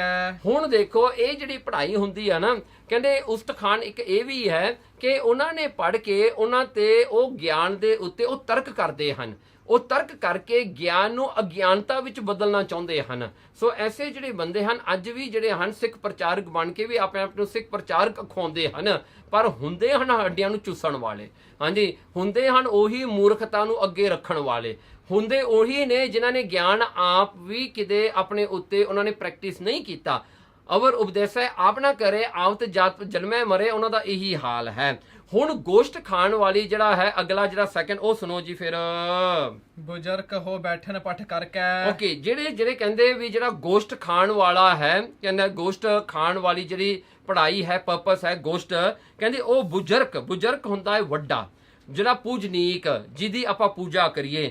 ਕਹਿਣਗੇ ਕੋ ਬੈਠਣ ਪੱਠ ਕਰਕੇ, ਕਹਿੰਦੇ ਉਹ ਜਿਹੜੇ ਹੁੰਦੇ ਹਨ ਉਹ ਆਪਣੇ ਆਪ ਨੂੰ ਵੱਡਾ ਕਰਨ ਵਾਸਤੇ, ਆਪਣੇ ਆਪ ਨੂੰ ਵੱਡਾ ਦਿਖਾਉਣ ਵਾਸਤੇ ਉਹ ਪੜ੍ਹਦੇ ਹਨ। ਖਿਜਮਤ ਕਰਵਾਵਨ ਹਿਤ ਧਰ ਕੇ। ਕਹਿਣਗੇ ਫਿਰ ਖਿਜਮਤ ਉਹ ਸੇਵਾ ਵੀ ਕਰਦੇ ਹਨ, ਤੇ ਫਿਰ ਉਹ ਪੜ੍ਹਦੇ ਕਿਉਂ ਨੇ? ਉਹ ਵੀ ਪੜ੍ਹਦੇ ਇਸ ਕਰਕੇ ਨੇ ਵੀ ਸਾਡੀ ਵੀ ਕੋਈ ਸੇਵਾ ਕਰੇ, ਤੇ ਉਹ ਉਨੀ ਕੁ ਸੇਵਾ ਕਿਸੇ ਦੀ ਕਰਦੇ ਨੇ ਇਹ ਖਿਆਲ ਰੱਖ ਕੇ ਵੀ ਜੇ ਇਹ ਗਿਆਨ ਮੇਰੇ ਕੋਲ ਆ ਗਿਆ, ਅਗਾਂਹ ਨੂੰ ਮੈਂ ਕਿਸੇ ਤੋਂ ਆਪਣੀ ਸੇਵਾ ਕਰਾਉਣੀ ਹੈ। ਇਹ ਹਾਲਾਤ ਉਹਨਾਂ ਦੇ ਨੇ ਜਿਹੜੇ ਕਿ ਡੇਰਿਆਂ ਵਿੱਚ ਰਹਿਣ ਵਾਲੇ ਨੇ। ਜਦੋਂ ਆਪਣੇ ਮਹਾਤਮ ਨੂੰ ਦੇਖਦੇ ਨੇ, ਜੋ ਆਪਣੇ ਉਹ ਸੰਤ ਬਾਬੇ ਸਾਧੂ ਨੂੰ ਦੇਖਦੇ ਨੇ ਵੀ ਇਹਨਾਂ ਦੀ ਇੰਨੀ ਸੇਵਾ ਹੋ ਰਹੀ ਹੈ, ਉਹ ਸੋਚਦੇ ਰਹਿੰਦੇ ਨੇ, ਕਰਦੇ ਤਾਂ ਸੇਵਾ ਹੀ ਆ ਉੱਥੇ, ਪਰ ਉਹਨਾਂ ਦੀ ਇੱਛਾ ਇਹ ਹੁੰਦੀ ਮੈਂ ਇੱਕ ਦਿਨ ਸੰਤ ਬਣਨਾ, ਮੈਂ ਵੀ ਇੱਕ ਦਿਨ ਬਾਬਾ ਬਣਨਾ। ਪਰ ਬਾਬਾ ਇਸ ਕਰਕੇ ਨਹੀਂ ਬਣਨਾ ਕਿ ਮੈਂ ਪਰਮੇਸ਼ਰ ਨਾਲ ਇੱਕ ਹੋਣਾ ਹੈ, ਮੈਂ ਬਾਬਾ ਇਸ ਕਰਕੇ ਨਹੀਂ ਬਣਨਾ ਕਿ ਮੈਂ ਮਾਇਆ ਨੂੰ ਤਿਆਗਣਾ ਹੈ। ਉਹਨਾਂ ਦੀ ਇੱਛਾ ਇਹ ਹੁੰਦੀ ਹੈ ਕਿ ਮੈਂ ਬਾਬਾ ਬਣ ਕੇ ਲੋਕਾਂ ਤੋਂ ਸੇਵਾ ਕਰਾਉਣੀ ਹੈ, ਮੈਂ ਲੋਕ ਮੇਰੀ ਇੱਜ਼ਤ ਕਰਿਆ ਕਰਨਗੇ, ਮੇਰੇ ਕੋਲ ਗੱਡੀਆਂ ਹੋਣਗੀਆਂ, ਮੇਰੇ ਕੋਲ ਐਸਕੌਟ ਹੋਣਗੇ, ਗੱਡੀ ਉੱਤੇ ਲਾਲ ਬੱਤੀ, ਨੀਲੀ ਬੱਤੀ, ਹਰੀ ਬੱਤੀ, ਜਿੰਨੀਆਂ ਮਰਜ਼ੀ ਬੱਤੀਆਂ ਲਾ ਲਿਓ, ਹਾਂਜੀ ਉੱਤੇ ਬੱਤੀ ਹੋਗੀ, ਲੋਕ ਪਾਸੇ ਹੋਣਗੇ, ਹਾਂਜੀ ਮੈਂ ਲੋਕਾਂ ਤੇ ਛਿੱਟੇ ਪਾਉਂਦਾ ਜਾਵਾਂਗਾ, ਸੰਗਤਾਂ ਤੁਰੀਆਂ ਜਾਣਗੀਆਂ, ਮੇਰੀ ਗੱਡੀ ਜਾਏਗੀ, ਸਾਰਿਆਂ ਨੂੰ ਨਹਾਉਂਦਾ ਜਾਊਂਗਾ ਗੰਦੇ ਪਾਣੀ ਨਾਲ। ਉਹਨਾਂ ਦੀ ਇੱਛਾ ਹੀ ਬਣ ਜਾਂਦੀ ਹੈ ਵੀ ਗਾਣੂ ਮੇਰੇ ਵੀ ਉੱਤੇ ਜਿਹੜੇ ਹਨ, ਮੇਰੇ ਨਾਲ ਵੀ ਜਿਹੜੇ ਹਨ ਲੋਕ ਮੇਰੀ ਵੀ ਸੇਵਾ ਕਰਿਆ ਕਰਨਗੇ। ਕਰ ਹੰਕਾਰ ਬਦੈ ਨਹਿ ਕਾਹੂ। ਹਾਂ ਦੇਖੋ, ਕਹਿੰਦੇ ਉਹਨਾਂ ਦੇ ਵਿੱਚ ਜਿੰਨਾ ਉਹਨਾਂ ਦਾ ਗਿਆਨ ਵੱਧਦਾ ਹੈ ਉਹਨਾਂ ਹੰਕਾਰ ਵੱਧਦਾ ਜਾਂਦਾ ਹੈ। ਕਹਿੰਦੇ ਨਹਿ ਕੋਹੂ, ਕਿਸੇ ਨੂੰ ਕੁਝ ਨਹੀਂ ਜਾਣਦੇ। ਫਿਰ ਕਹਿੰਦਾ ਪਰ ਮੈਂ ਹੀ ਆ ਜੋ ਹੈਗਾ, ਇਹ ਜਿਹੜੇ ਬਾਕੀ ਤੇ ਤਾਂ ਵਾਧੂ ਹੀ ਤੁਰੇ ਫਿਰਦੇ ਹਨ। ਗੋਸ਼ਟ ਨਾਮ ਕਹਿਤ ਹੈ ਤਾਂ। ਹਾਂ, ਇਹਨੂੰ ਗੋਸ਼ਟ ਕਹਿੰਦੇ ਹਾਂ, ਜਿਹੜਾ ਕਿ ਇਹ ਗੋਸ਼ਟ ਦਾ ਜਿਹੜਾ ਪਰਪਸ ਹੈ ਪੜ੍ਹਾਈ ਪੜ੍ਹਨ ਦਾ, ਕਿਤਾਬ ਪੜ੍ਹਨ ਦਾ, ਸੋ ਇਹਨੂੰ ਗੋਸ਼ਟ ਕਹਿੰਦੇ ਹਨ। ਪਠ ਕਰ ਸਿਮਰਹਿ ਨਾਮ ਜਰੂਰਾ। ਹੁਣ ਦੇਖੋ ਮਗਜੈ ਆ ਗਿਆ। ਹੁਣ ਮਗਜੈ ਹੁੰਦਾ ਹੈ ਮਗਜ ਖਾਣ ਵਾਲਾ। ਕਹਿੰਦੇ ਮਗਜੈ ਜਿਹੜਾ ਪਰਪਸ ਹੈ ਇਹ ਸਭ ਤੋਂ ਚੰਗਾ ਹੈ। ਕਿਉਂ? ਕਹਿੰਦੇ ਪਠ ਕਰ, ਉਹ ਗਿਆਨ ਨੂੰ ਪੜ੍ਹ ਕੇ ਉਹਦਾ ਜਿਹੜਾ ਹੈ ਉਸਦਾ ਜਿਹੜਾ ਜਿਸਤ ਹੁੰਦਾ ਨਾ, ਉਸਦਾ ਜਿਹੜਾ ਮੀਨਿੰਗ ਹੁੰਦਾ ਨਾ, ਉਹ ਲੋਕਾਂ ਨੂੰ ਸੁਣਾਉਣ ਵਾਸਤੇ ਨਹੀਂ ਪੜ੍ਹਦੇ, ਉਹ ਆਪਣੇ ਆਪ ਤੇ ਪ੍ਰੈਕਟਿਸ ਕਰਨ ਵਾਸਤੇ ਪੜ੍ਹਦੇ ਹਨ।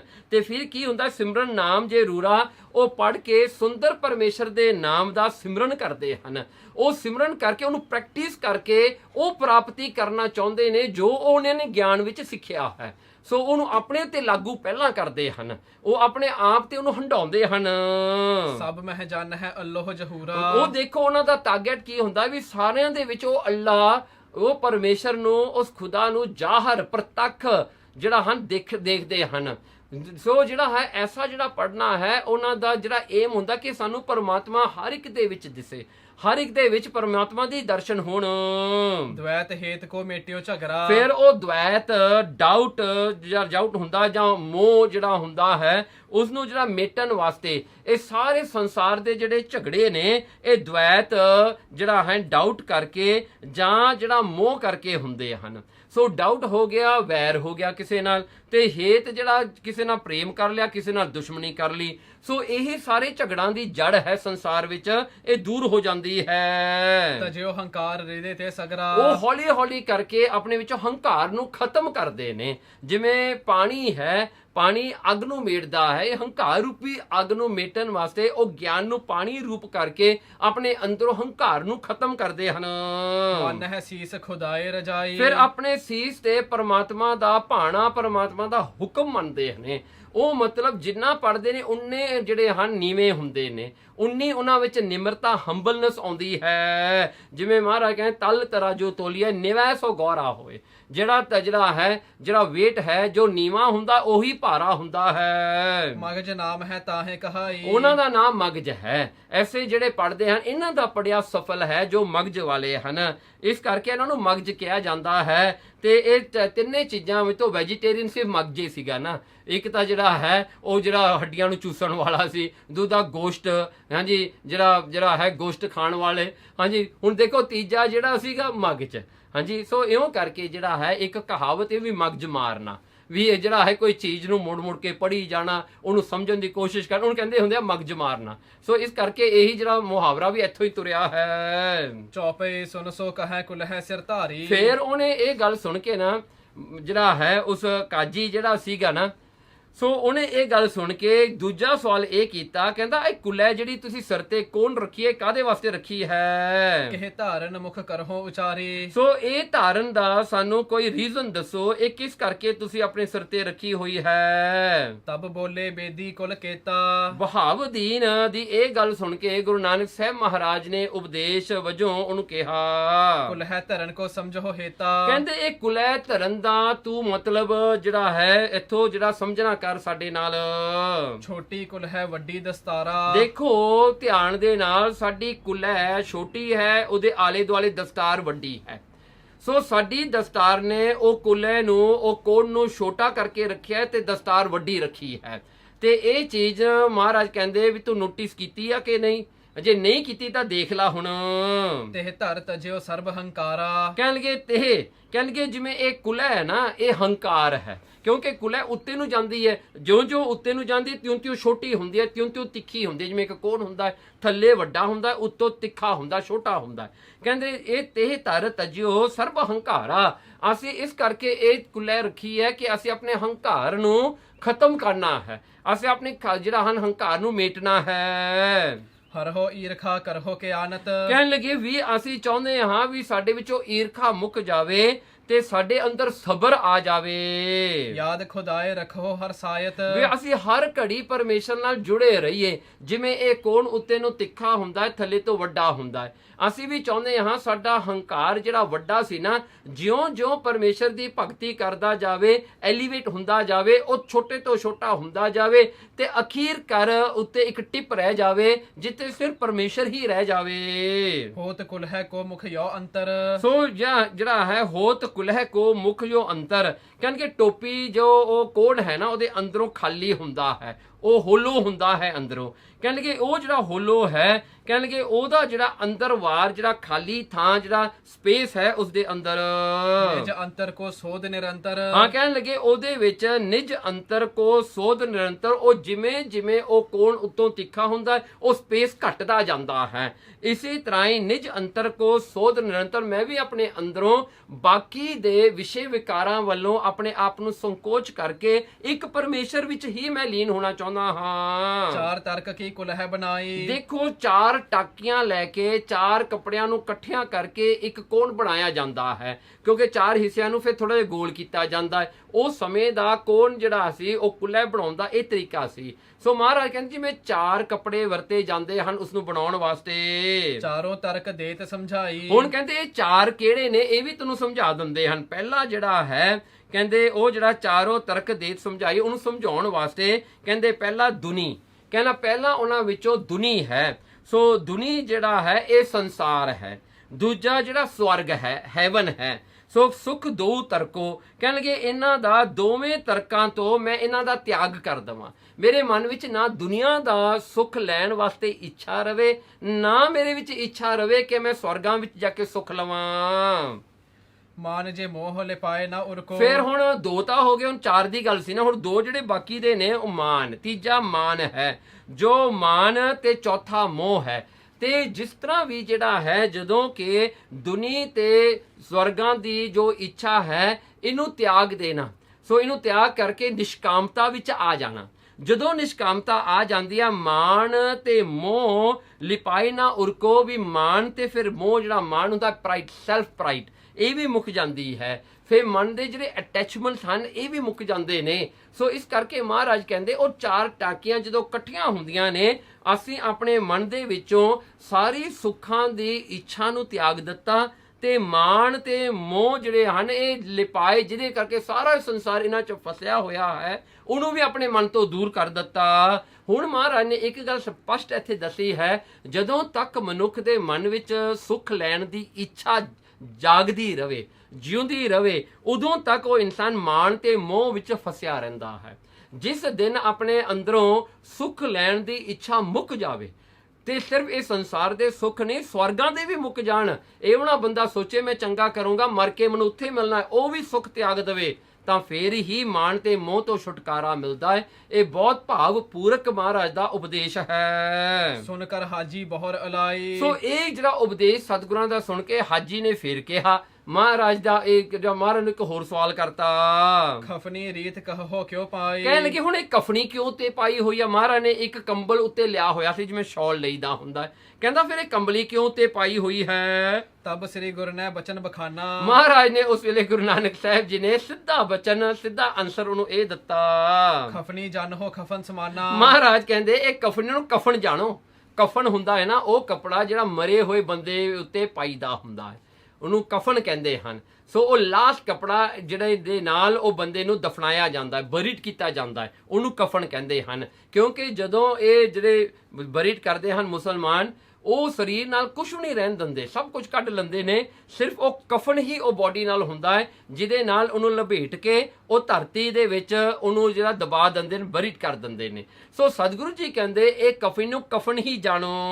ਮੁਰਦਾ ਹੋਏ ਸੋ ਖਫਨੀ ਪਾਵੈ। ਦੇਖੋ ਕਫਨੀ ਕੌਣ ਪਾਉਂਦਾ ਹੈ, ਕਫਨ ਕੌਣ ਪਾਉਂਦਾ ਹੈ? ਇੱਕ ਮੁਰਦਾ ਪਾਉਂਦਾ ਹੈ। ਇੱਕ ਮਰਿਆ ਹੋਇਆ ਬੰਦਾ ਹੀ ਕਫਨ ਨੂੰ ਪਾਉਂਦਾ ਹੈ, ਜਿਉਂਦਾ ਤਾਂ ਕੋਈ ਨਹੀਂ ਕਫਨ ਪਾਉਂਦਾ। ਗੁਰੂ ਗੌਰ ਕੇ ਵਿੱਚ ਸਮਾਵੈ। ਦੇਖੋ ਕਹਿੰਦੇ ਸਾਡੀ ਗੌਰ, ਸਾਡੀ ਗ੍ਰੇਫ ਕਿਹੜੀ ਹੈ?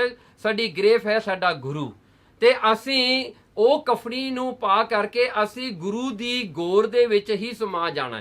ਕਿਉਂਕਿ ਜਦੋਂ ਬਾਡੀ ਇੱਕ ਗ੍ਰੇਫ ਚ ਪਾਈ ਜਾਂਦੀ ਹੈ, ਉਹ ਗ੍ਰੇਫ ਦੇ ਵਿੱਚ ਕੀ ਹੁੰਦਾ ਹੈ, ਉਹ ਸਾਰਾ ਹੀ ਉਸਦਾ ਮਾਸ ਵੀ ਮੁੱਕ ਜਾਂਦਾ ਹੈ, ਹੱਡੀਆਂ ਰਹਿ ਜਾਂਦੀਆਂ, ਸਮਾਂ ਪਾ ਕੇ ਉਹ ਵੀ ਭੁਰ ਜਾਂਦੀਆਂ ਹਨ, ਮਿੱਟੀ ਦਾ ਮਿੱਟੀ ਬੰਦਾ ਹੋ ਜਾਂਦਾ ਹੈ, ਉਹਦੇ ਵਿੱਚ ਲੀਨ ਹੋ ਜਾਂਦਾ ਹੈ, ਉਹਦੀ ਜਿਹੜਾ ਹਨ ਫਿਜ਼ੀਕਲ ਜਿਹੜਾ ਹਨ ਫਾਰਮ ਹੁੰਦਾ ਉਹ ਸਾਰਾ ਹੀ ਮਿਟ ਜਾਂਦਾ ਹੈ। ਇਸੇ ਪ੍ਰਕਾਰ ਕਰਕੇ ਕਹਿੰਦੇ ਵੀ ਗੁਰੂ ਗੌਰ ਹੈ, ਉਹਦੇ ਵਿੱਚ ਸਮਾਉਣਾ ਹੈ, ਉਹਦੇ ਵਿੱਚ ਆਪਣੇ ਆਪ ਨੂੰ ਖਤਮ ਕਰਨਾ ਹੈ। ਅੰਗ ਹਿਲਾਏ ਨਾ ਆਪ ਜਨਾਵੈ। ਦੇਖੋ ਗੌਰ ਵਿੱਚ ਗਿਆ ਮੁਰਦਾ ਹੋਏ ਮੁਰੀਦ। ਸੋ ਭਾਈ ਗੁਰਦਾਸ ਜੀ ਨੇ ਵੀ ਕਿਹਾ ਹੈ ਮੁਰਦਾ ਹੋਏ ਮੁਰੀਦ ਹੈ, ਵੀ ਮੁਰਦਾ ਹੋ ਕੇ ਮੁਰੀਦ ਸਟੂਡੈਂਟ ਐਸਾ ਚਾਹੀਦਾ ਜਿਹੜਾ ਮੁਰਦਾ ਹੀ ਹੋਵੇ। ਹਾਂਜੀ, ਮੁਰਦਾ ਜਿਹੜਾ ਆਪਣੇ ਆਪ ਵਿੱਚ ਕੁਝ ਨਾ ਕਰੇ, ਹੁਕਮ ਵਿੱਚ ਰਵੇ। ਤੇ ਕਹਿੰਦੇ ਅੰਗ ਹਿਲਾਏ ਨਾ ਆਪ ਜਨਾਵੇ। ਜਿਹੜਾ ਕਬਰ ਵਿੱਚ ਬੰਦਾ ਹੁੰਦਾ ਹੈ ਉਹ ਅੰਗ ਆਪਣੀ ਬੋਡੀ ਨਹੀਂ ਹਿਲਾ ਸਕਦਾ ਆਪਣੀ ਮਰਜ਼ੀ ਨਾਲ। ਦੂਸਰਾ ਆਪ ਨਾ ਆਪ ਜਨਾਵੇ, ਉਹ ਆਪਣੇ ਆਪ ਨੂੰ ਜਿਹੜਾ ਐਗਜ਼ਿਸਟੈਂਸ ਵਿੱਚ ਵੀ ਨਹੀਂ ਲੈ ਕੇ ਆਉਂਦਾ, ਉਹ ਆਪਣੇ ਆਪ ਨੂੰ ਪ੍ਰੋਕਲੇਮ ਵੀ ਨਹੀਂ ਕਰਦਾ। ਨਿਜ ਹੁਨਰਨ ਕੋ ਹਿਰਦੈ ਛਪਾਵੈ। ਦੇਖੋ ਫਿਰ ਕਹਿੰਦੇ ਇਸੇ ਤਰ੍ਹਾਂ ਹੀ ਬੰਦੇ ਨੂੰ, ਇੱਕ ਸਟੂਡੈਂਟ ਨੂੰ, ਇੱਕ ਮੁਰੀਦ ਨੂੰ, ਇੱਕ ਫੋਲੋਅਰ ਨੂੰ ਕੀ ਕਰਨਾ ਚਾਹੀਦਾ ਹੈ? ਆਪਣੇ ਜਿਹੜੇ ਹੁਨਰ ਹਨ, ਆਪਣੇ ਜਿਹੜੇ ਵਰਚੂਸ ਹਨ, ਉਹਦੇ ਜਿਹੜੇ ਗੁਣ ਹਨ, ਉਹਨਾਂ ਦੇ ਵਿੱਚ ਜਿਹੜੇ ਕਿ ਜਿਹੜਾ ਹਨ ਇਹ ਜਿਹੜੇ ਅੰਦਰੋਂ ਗੁਣ ਹੁੰਦੇ ਨੇ ਜਾਂ ਅੰਦਰੋਂ ਜਿਹੜੇ ਸਕਿੱਲਸ ਹੁੰਦੇ ਹਨ ਬੰਦੇ ਦੇ ਅੰਦਰ, ਬੰਦੇ ਦੀਆਂ ਚੰਗਿਆਈਆਂ ਹੁੰਦੀਆਂ ਨੇ। ਜਿਵੇਂ ਅੱਜ ਕੱਲ੍ਹ ਆਪਾਂ ਆਪਣੀ ਰੈਜ਼ੂਮੇ ਬਣਾਉਂਦੇ ਹਾਂ, ਰੈਜ਼ੂਮੇ ਦੇ ਵਿੱਚ ਆਪਾਂ ਲਿਖਦੇ ਹਾਂ ਵੀ ਮੈਂ ਇਹ ਕਰ ਸਕਦਾ ਜੀ, ਮੈਂ ਇਹ ਕਰ ਸਕਦਾ, ਮੇਰਾ ਹੁਨਰ ਇਹ ਹੈ, ਮੈਂ ਇਹ ਹਾਂ ਜੀ, ਮੈਂ ਉਹ ਹਾਂ। ਜਿਹੜਾ ਨਹੀਂ ਵੀ ਹੈਗਾ ਉਹ ਵੀ ਲਿਖ ਦਿੰਦੇ ਹਾਂ ਵੀ ਚਲੋ ਕੋਈ ਨਹੀਂ ਫਿਰ ਬਾਅਦ ਚ ਸਿੱਖ ਲਾਂਗੇ, ਪਹਿਲਾਂ ਲਿਖ ਦਈਏ। ਹਾਂਜੀ, ਪਹਿਲਾਂ ਜਿਹੜਾ ਹੈ ਤਨਖਾਹ ਚੰਗੀ ਲੈਣੀ ਆ, ਕੰਮ ਚੰਗਾ ਲੈਣਾ। ਹਾਂਜੀ, ਸੋ ਕਹਿੰਦੇ ਗੁਰੂ ਨਾਨਕ ਸਾਹਿਬ ਜੀ ਕਹਿੰਦੇ ਨਿਜ ਹੁਨਰ ਕੋ ਹਿਰਦੈ ਛੁਪਾਵੈ। ਆਪਣੀਆਂ ਗੁਣਾਂ ਨੂੰ, ਆਪਣੇ ਹੁਨਰ ਨੂੰ, ਆਪਣੇ ਸਕਿੱਲ ਨੂੰ ਅੰਦਰ ਤੁਸੀਂ ਲੁਕੋ ਕੇ ਰੱਖੋ। ਕਰਕੇ ਜ਼ਾਹਰ ਐਬ ਦਿਖਾਵੈ। ਜੇ ਜ਼ਾਹਰ ਕਰਕੇ ਦਿਖਾਉਣੇ ਹਨ ਤਾਂ ਆਪਣੇ ਡੀਮੈਰਿਟਸ, ਵਾਈਸਸ ਨੂੰ, ਆਪਣੇ ਔਗਣਾਂ ਨੂੰ ਦਿਖਾਓ ਦੁਨੀਆ ਨੂੰ। ਜਿਹੜੇ ਹਨ ਔਗਣ ਦਿਖਾਓ, ਤਾਂ ਕਰਕੇ ਕੋਈ ਔਗਣ ਨੂੰ ਦੇਖ ਕੇ ਤੁਹਾਡਾ ਸੁਧਾਰ ਕਰ ਸਕੇ। ਉਹਨਾਂ ਨੂੰ ਨਾ ਛੁਪਾਓ। ਪਰ ਆਮ ਕਰਕੇ ਬੰਦਾ ਕੀ ਕਰਦਾ, ਆਪਣੇ ਔਗਣਾਂ ਨੂੰ ਛੁਪਾਉਂਦਾ ਹੈ, ਆਪਣੇ ਗੁਣਾਂ ਨੂੰ ਪ੍ਰਗਟ ਕਰਦਾ ਹੈ। ਗੁਰੂ ਨਾਨਕ ਸਾਹਿਬ ਜੀ ਕਹਿੰਦੇ ਉਲਟਾ ਹੋਣਾ ਚਾਹੀਦਾ ਹੈ। ਹੁਨਰ ਨੂੰ ਅੰਦਰ ਛੁਪਾ ਕੇ ਰੱਖੋ ਤੇ ਔਗਣਾਂ ਨੂੰ ਦਿਖਾਓ, ਤਾਂ ਕਰਕੇ ਔਗਣਾਂ ਨੂੰ ਦੇਖ ਕੇ ਕੋਈ ਉਸ ਦਾ ਸੁਧਾਰ ਕਰ ਦੇਵੇ। ਗੁਰ ਰਜਾਏ ਮੰਨੇ ਸੁਖ ਪਾਵੈ। ਦੇਖੋ ਗੁਰੂ ਦੀ ਰਜਾ, ਜਿਹੜੀ ਗੁਰੂ ਦਾ ਹੁਕਮ ਹੀ ਮੰਨਣਾ ਚਾਹੀਦਾ ਹੈ। ਨਾਮ ਹਮਾਰਾ ਨਾਨਕ ਜਾਨੋ। ਤੇ ਗੁਰੂ ਦੀ ਰਜਾ ਦੇ ਵਿੱਚ ਹੀ ਸੁਖ ਹੈ। ਇਸ ਕਰਕੇ ਗੁਰੂ ਨਾਨਕ ਸਾਹਿਬ ਜੀ ਕਹਿੰਦੇ ਨਾਮ ਹਮਾਰਾ ਨਾਨਕ ਜਾਨੋ। ਸਾਡਾ ਨਾਮ ਜਿਹੜਾ ਨਾਨਕ ਜਾਣੋ। ਅਸੀਂ ਨਾਨਕ ਹੈ, ਸਾਨੂੰ ਦੁਨੀਆ ਨਾਨਕ ਕਹਿੰਦੀ ਹੈ। ਮੱਕੇ ਕੋ ਅਬ ਕੇ ਪ੍ਰਸਥਾਨੋ। ਹੁਣ ਮਹਾਰਾਜ ਨੇ ਆਪਣਾ ਪਰਪਸ ਦੱਸਿਆ। ਕਹਿੰਦੇ ਅਸੀਂ ਇੱਥੋਂ ਹੁਣ ਮੱਕੇ ਜਾਣਾ ਚਾਹੁੰਦੇ ਹਾਂ, ਅਸੀਂ ਹੁਣ ਮੱਕੇ ਜਾਣਾ ਹੈ। ਸੁਣ ਸਭ ਹਾਜੀ ਮਨ ਮਹਿ ਚੀਨਾ। ਉਹ ਹਾਜੀ ਇਹ ਗੱਲਾਂ ਸੁਣ ਕੇ ਗੁਰੂ ਨਾਨਕ ਸਾਹਿਬ ਸੱਚੇ ਪਾਤਸ਼ਾਹ ਜੀ ਦੇ ਬਚਨ, ਜੋ ਖਰੇ ਸੱਚੇ ਬਚਨ ਸਨ, ਇਹ ਸੁਣ ਕੇ ਸੁਣ ਸਭ ਹਾਜੀ ਮਨ ਮਹਿ ਚੀਨਾ, ਉਹਨਾਂ ਨੇ ਆਪਣੇ ਮਨ ਵਿੱਚ ਜਾਣਿਆ, ਗੁਰੂ ਨਾਨਕ ਸਾਹਿਬ ਦੀ ਹਸਤੀ ਨੂੰ ਫੀਲ ਕੀਤਾ, ਜਾਣਿਆ, ਐਕਨੋਲੇਜ ਕੀਤਾ। ਇਹ ਹਿੰਦੂ ਕੋ ਬੋਲ ਪਰਬੀਨਾ। ਕਹਿਣ ਲੱਗੇ ਇਹ ਹਿੰਦੂ ਹੈ। ਉਹਨਾਂ ਨੇ ਇਹ ਸਮਝ ਲਿਆ, ਕਿਉਂਕਿ ਗੁਰੂ ਨਾਨਕ ਸਾਹਿਬ ਨੇ ਤਾਂ ਕਲੇਮ ਨਹੀਂ ਕੀਤਾ ਸੀ ਮੈਂ ਹਿੰਦੂ ਹਾਂ ਜਾਂ ਮੈਂ ਮੁਸਲਮਾਨ ਹਾਂ। ਉਹਨਾਂ ਨੇ ਜਾਣ ਲਿਆ, ਉਹਨਾਂ ਨੇ ਫੈਸਲਾ ਕਰ ਲਿਆ ਇਹ ਹਿੰਦੂ ਹੈ ਤੇ ਕਹਿੰਦੇ ਪਰ ਬੋਲਦਾ ਬੜਾ ਸਿਆਣਾ ਹੈ, ਬੜੇ ਚੰਗੇ ਬੋਲ ਬੋਲਦਾ, ਬੜੇ ਸਿਆਣੇ ਬੋਲ ਬੋਲਦਾ, ਇਹਦੇ ਬੋਲ ਨਾਲ ਤਾਂ ਕੋਈ ਆਰਗਿਊ ਹੀ ਨਹੀਂ ਕਰ ਸਕਦਾ। ਹਾਂਜੀ, ਸੋ ਕਹਿੰਦੇ ਪਰਬੀਨਾ ਬੜਾ ਸਿਆਣਾ ਹੈ ਬੋਲਣ ਵਿੱਚ। ਚੌਪਈ ਮਿਲ ਕਰ ਹਮਰੇ ਸੰਗ ਮਝਾਰੀ। ਕਹਿਣ ਲੱਗੇ ਜੇ ਸਾਡੇ ਨਾਲ ਮਿਲ ਕੇ ਇਹ ਸਾਰਿਆਂ ਨਾਲ ਜੇ ਇੱਥੇ ਮਿਲ ਮੁਲ ਗਿਆ, ਸਾਰਿਆਂ ਨਾਲ ਇਕਮਿਕ ਹੋ ਗਿਆ, ਕਾਬੇ ਚੱਲਿਓ ਚਹਿਤ ਮਗ ਭਾਰੀ। ਤੇ ਇਹ ਜਾਣਾ ਵੀ ਸਾਡੇ ਨਾਲ ਚਾਹੁੰਦਾ ਹੈ ਮੱਕੇ ਨੂੰ, ਵੀ ਮੈਂ ਵੀ ਇਹਨਾਂ ਦੇ ਨਾਲ ਇਕੱਠੇ ਹੋ ਕੇ ਅਸੀਂ ਪਾਣੀ ਵਾਲੇ ਜਹਾਜ਼ ਤੇ ਸ਼ਿਪ ਤੇ ਚੜ ਕੇ ਜਿਵੇਂ ਅਸੀਂ ਜਾਣਾ, ਇਹ ਸਾਡੇ ਨਾਲ ਮਿਲ ਕੇ ਜਾਣਾ ਚਾਹੁੰਦਾ ਹੈ ਮੱਕੇ। ਦੇ ਜਵਾਬ ਇਸ ਕਰਹਿ ਨਿਰਾਲਾ। ਉਹਨਾਂ ਨੇ ਮਨ ਵਿੱਚ ਸੋਚਿਆ ਗੁਰੂ ਨਾਨਕ ਸਾਹਿਬ ਨੂੰ ਅਸੀਂ ਜਵਾਬ ਦੇ ਦਈਏ, ਉਹਨੂੰ ਜਿਹੜਾ ਰਿਫਿਊਜ਼ ਕਰ ਦਈਏ, ਉਹਨਾਂ ਨੂੰ ਰਿਜੈਕਟ ਕਰ ਦਈਏ, ਤੇ ਇਹ ਤਾਂ ਕਰਕੇ ਸਾਡੇ ਨਾਲ ਜਾ ਨਾ ਸਕਣ, ਇਹ ਜਿਹੜਾ ਹੈ ਤੇ ਇਹਨੂੰ ਜਵਾਬ ਦੇ ਕੇ ਰਿਜੈਕਟ ਕਰਕੇ ਪਾਸੇ ਕਰ ਦਈਏ।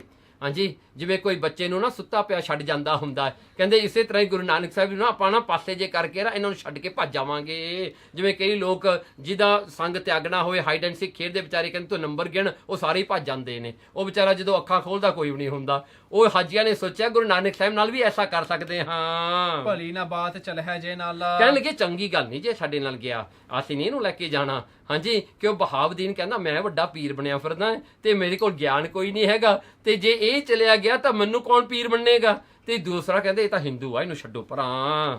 ਯੋ ਮਸਲਤ ਕਰ ਬੋਲੇ ਬੈਨਾ। ਸੋ ਇਹ ਆਪਸ ਵਿੱਚ ਮੀਟਿੰਗ ਜੀ ਕਰਕੇ, ਡਿਸਕਸ਼ਨ ਜਾ ਕਰਕੇ ਉਹ ਬੋਲੇ ਸਾਰੇ। ਮੰਦ ਨਾ ਸਮਝਾ ਹੈ ਇਹ ਗੁਣ ਖੈਨਾ। ਕਹਿ ਲਗੇ ਦੇਖੋ ਮੰਦ ਨਾ ਜਾਣ, ਫਿਰ ਇਹ ਵੀ ਸਮਝਦੇ ਹਨ ਮਨ ਵਿੱਚ ਵੀ ਅਸੀਂ ਕੋਈ ਇਹੋ ਜਿਹੀ ਨਾ ਗੱਲ ਕਹਿ ਦਈਏ ਜਿਹੜੀ ਇਹਨਾਂ ਨੂੰ ਮਾੜੀ ਲੱਗੇ, ਇਹਨਾਂ ਦਾ ਦਿਲ ਦਿਖਾ ਦਈਏ। ਇਹਨੂੰ ਇਹ ਵੀ ਨਹੀਂ ਕਹਿਣਾ ਚਾਹੀਦਾ, ਕਿਉਂਕਿ ਗੁਣ ਐਣਾ ਇਹ ਗੁਣ ਦੇ ਘਰ ਆ, ਇਹਨਾਂ ਵਿੱਚ ਸਾਰੇ ਗੁਣ ਨੇ, ਇਹਨਾਂ ਦੇ ਵਿੱਚ ਪਰਮਾਤਮਾ ਦੇ ਮਿਲਾਪ ਵਾਲਾ ਸਾਰੇ ਗੁਣ ਇਹਨਾਂ ਦੇ ਵਿੱਚ ਨੇ। ਇੰਨਾ ਕੁ ਤਾਂ ਉਹਨਾਂ ਨੇ ਪਛਾਣ ਲਿਆ, ਤੇ ਕਹਿੰਦੇ ਉਹ ਕਰਕੇ ਜਿਹੜਾ ਹੈ ਉਹ ਇਸ ਵਾਸਤੇ ਮੰਦ ਨਾ ਸਮਝਾ ਹੈ ਇਹ ਗੁਣ ਐਨਾ। ਕਹਿਣਗੇ ਮੂਰਖ ਜਿਹੜੇ ਸਨ, ਕਹਿੰਦੇ ਨਹੀਂ ਜਾਣ ਸਮਝੇ ਕਿ ਗੁਰੂ ਨਾਨਕ ਸਾਹਿਬ ਜੀ ਕੀ ਗੱਲ ਹੈ। ਤੇ ਉਹ ਮੂਰਖ ਜਿਹੜੇ ਕਾਜੀ ਹਨ ਸਾਰੇ ਉੱਥੇ ਬੈਠੇ, ਉਹ ਇਹ ਨਾ ਜਾਣ ਸਕੇ ਕਿ ਗੁਰੂ ਨਾਨਕ ਸਾਹਿਬ ਜੀ ਗੁਣਾਂ ਦੇ ਘਰ ਹਨ।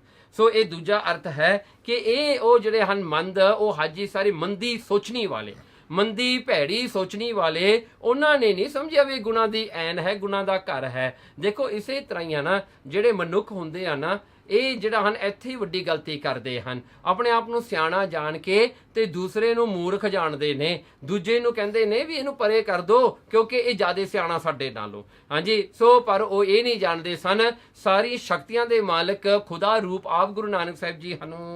ਮੱਕੇ ਕੇ ਮਗ ਅਸ ਇੱਕ ਥਾਨਾ। ਕਹਿਣਗੇ ਉਹ ਹਾਜੀ ਸਾਰੇ ਇਕੱਠੇ ਹੋ ਕੇ ਗੁਰੂ ਨਾਨਕ ਸਾਹਿਬ ਜੀ ਨੂੰ ਕਹਿਣ ਲੱਗੇ ਮੱਕੇ ਕੇ ਮਗ ਅਸ ਇੱਕ ਥਾਨਾ। ਕਹਿਣਗੇ ਮੱਕੇ ਦਾ ਜਿਹੜਾ ਰਸਤਾ ਸਿਰਫ ਇੱਕ ਹੈ, ਤਰੀਕਾ ਉੱਥੇ ਜਾਣ ਦਾ ਜਿਹੜਾ ਕਿ ਸਾਡੀ ਸ਼ਰੀਅਤ ਵਿੱਚ ਲਿਖਿਆ ਹੋਇਆ ਹੈ, ਜੋ ਸਾਡੇ ਤਰੀਕਾ ਹੈ ਵੀ ਕੌਣ ਮੱਕੇ ਜਾ ਸਕਦਾ, ਉਹਦਾ ਸਿਲੈਕਸ਼ਨ ਹੁੰਦਾ ਹੈ। ਛੱਡ ਜਹਾਜ਼ ਪਰ ਕਰਤ ਪਿਆਨਾ। ਫਿਰ ਜਿਹੜੇ ਕੁਆਲੀਫਾਈਡ ਹੋ ਜਾਂਦੇ ਹਨ, ਪ੍ਰੀ ਰਿਕੁਇਸਿਟ ਉਹਨਾਂ ਦੇ ਪੂਰੇ ਹੋ ਜਾਂਦੇ ਨੇ, ਉਹ ਇੱਥੋਂ ਮੁਲਤਾਨ ਤੋਂ ਜਹਾਜ਼ ਚੜ ਕੇ ਫਿਰ ਜਾਂਦੇ ਹਨ।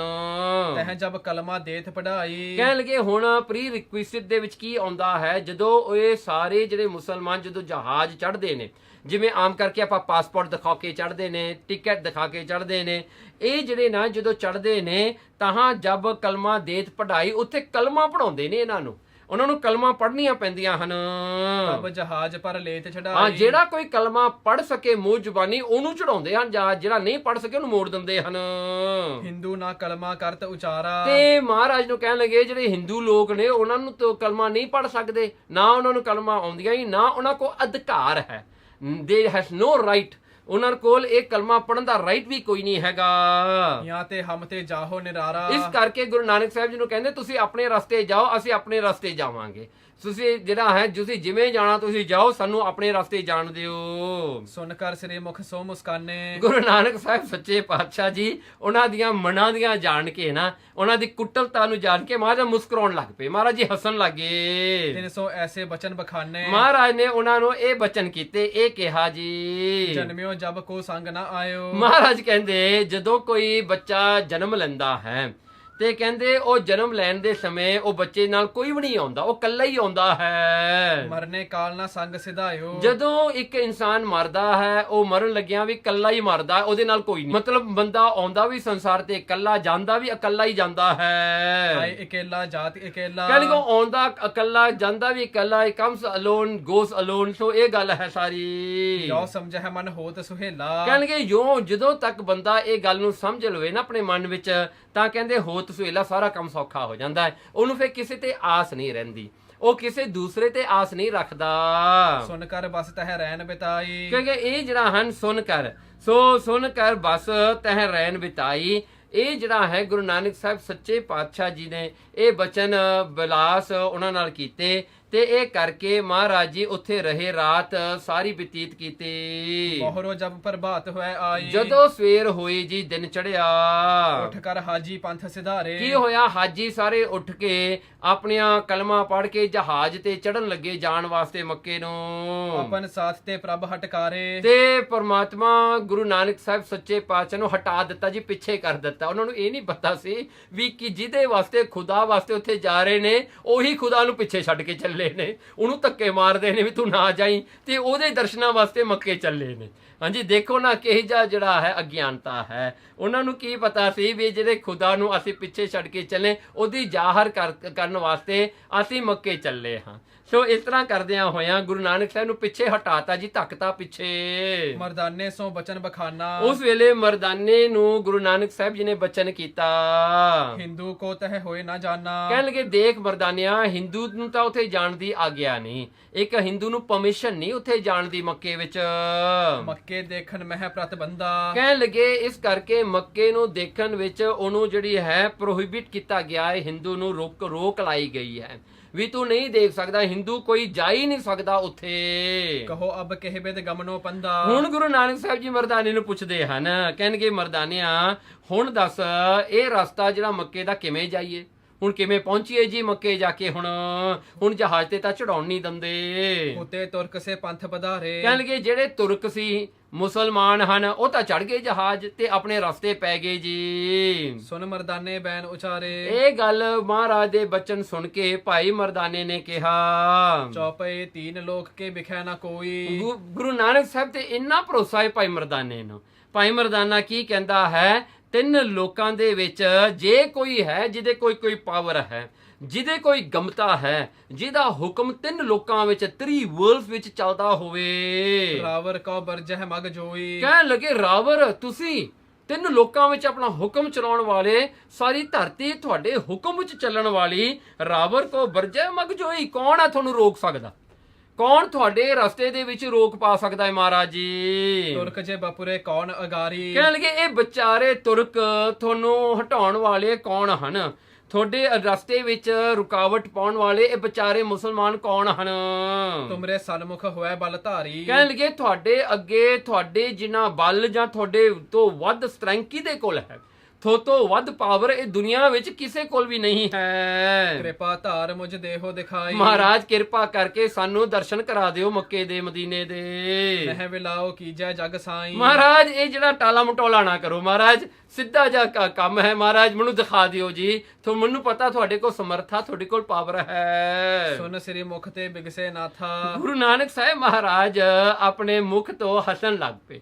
ਹੱਸਦਿਆਂ ਹੋਇਆਂ ਉਸ ਵੇਲੇ ਬੋਲਤ ਭੇ ਮਰਦਾਨੇ ਸਾਥਾ। ਮਹਾਰਾਜ ਨੇ ਬਚਨ ਕੀਤੇ ਹੱਸਦਿਆਂ ਹੋਇਆਂ। ਗੁਰੂ ਨਾਨਕ ਸਾਹਿਬ ਜੀ ਨੇ ਭਾਈ ਮਰਦਾਨੇ ਨੂੰ ਕਿਹਾ, ਤੁਝੇ ਬਿਲੋਕਨ ਚਾਹੇ ਜ਼ਰੂਰੇ। ਕਹਿਣ ਲੱਗੇ ਮਰਦਾਨੀਆਂ ਜੇ ਤੈਨੂੰ ਉੱਥੇ ਜਾ ਕੇ ਮੱਕੇ ਦੇ ਦਰਸ਼ਨ, ਮਦੀਨੇ ਦੇ ਦਰਸ਼ਨ ਕਰਨੇ ਜ਼ਰੂਰੀ ਹਨ ਤਾਂ ਫਿਰ ਤੈਨੂੰ ਚਾਹੇ ਜ਼ਰੂਰੇ, ਤੇਰੀ ਚਾਹਨਾ ਜ਼ਰੂਰ ਪੂਰੀ ਕਰਾਂਗੇ। ਗਾਓ ਸ਼ਬਦ ਪ੍ਰਭ ਕੇ ਗੁਣ ਰੂਰੇ। ਹੁਣ ਇਸ ਵਕਤ ਮਰਦਾਨਿਆਂ ਆਏ ਕਰ ਆਪਾਂ ਹੁਣ ਸ਼ਬਦ ਗਾਈਏ, ਹੁਣ ਕੀਰਤਨ ਕਰੀਏ। ਕਹਿਣਗੇ ਪ੍ਰਭ ਕੇ ਗੁਣ ਰੂਰੇ, ਜੋ ਪਰਮਾਤਮਾ ਦੇ ਜਿਹੜੇ ਹਨ ਸੁੰਦਰ ਉਹਨਾਂ ਦੇ ਗੁਣ ਹਨ, ਸੁੰਦਰ ਉਹਨਾਂ ਦੀ ਪ੍ਰੇਸ ਹੈ, ਆਪਾਂ ਉਹ ਗਾਈਏ, ਕੀਰਤਨ ਕਰੀਏ, ਪਰਮਾਤਮਾ ਦੀ ਕਿਰਤ ਕਰੀਏ। ਕਰਤ ਸਬਨ ਕੀ ਆਸਾ ਪੂਰਨ। ਕਹਿਣ ਲੱਗੇ ਉਹ ਪਰਮਾਤਮਾ ਸਾਰੇ ਆਪਣੇ ਭਗਤਾਂ ਦੀਆਂ ਆਸਾਂ ਪੂਰੀਆਂ ਕਰਨ ਵਾਲਾ ਹੈ। ਲੈ ਰਬਾਬ ਗਾਵੋ ਅਬ ਤੂਰਨ। ਚੱਲ ਫੜ ਮਰਦਾਨਿਆਂ ਰਬਾਬ ਤੇ ਵਜਾ ਰਬਾਬ, ਆਪਾਂ ਕੀਰਤਨ ਕਰੀਏ। ਸੁਨ ਹਰਖਿਓ ਹਿਰਦੈ ਮਰਦਾਨਾ। ਜੋ ਇਹ ਸੁਣ ਕੇ ਭਾਈ ਮਰਦਾਨੇ ਨੂੰ ਚਾਹ ਚੜ ਗਿਆ, ਬੜੀ ਖੁਸ਼ੀ ਹੋਈ, ਬੜਾ ਆਨੰਦ ਆਇਆ ਹਿਰਦੇ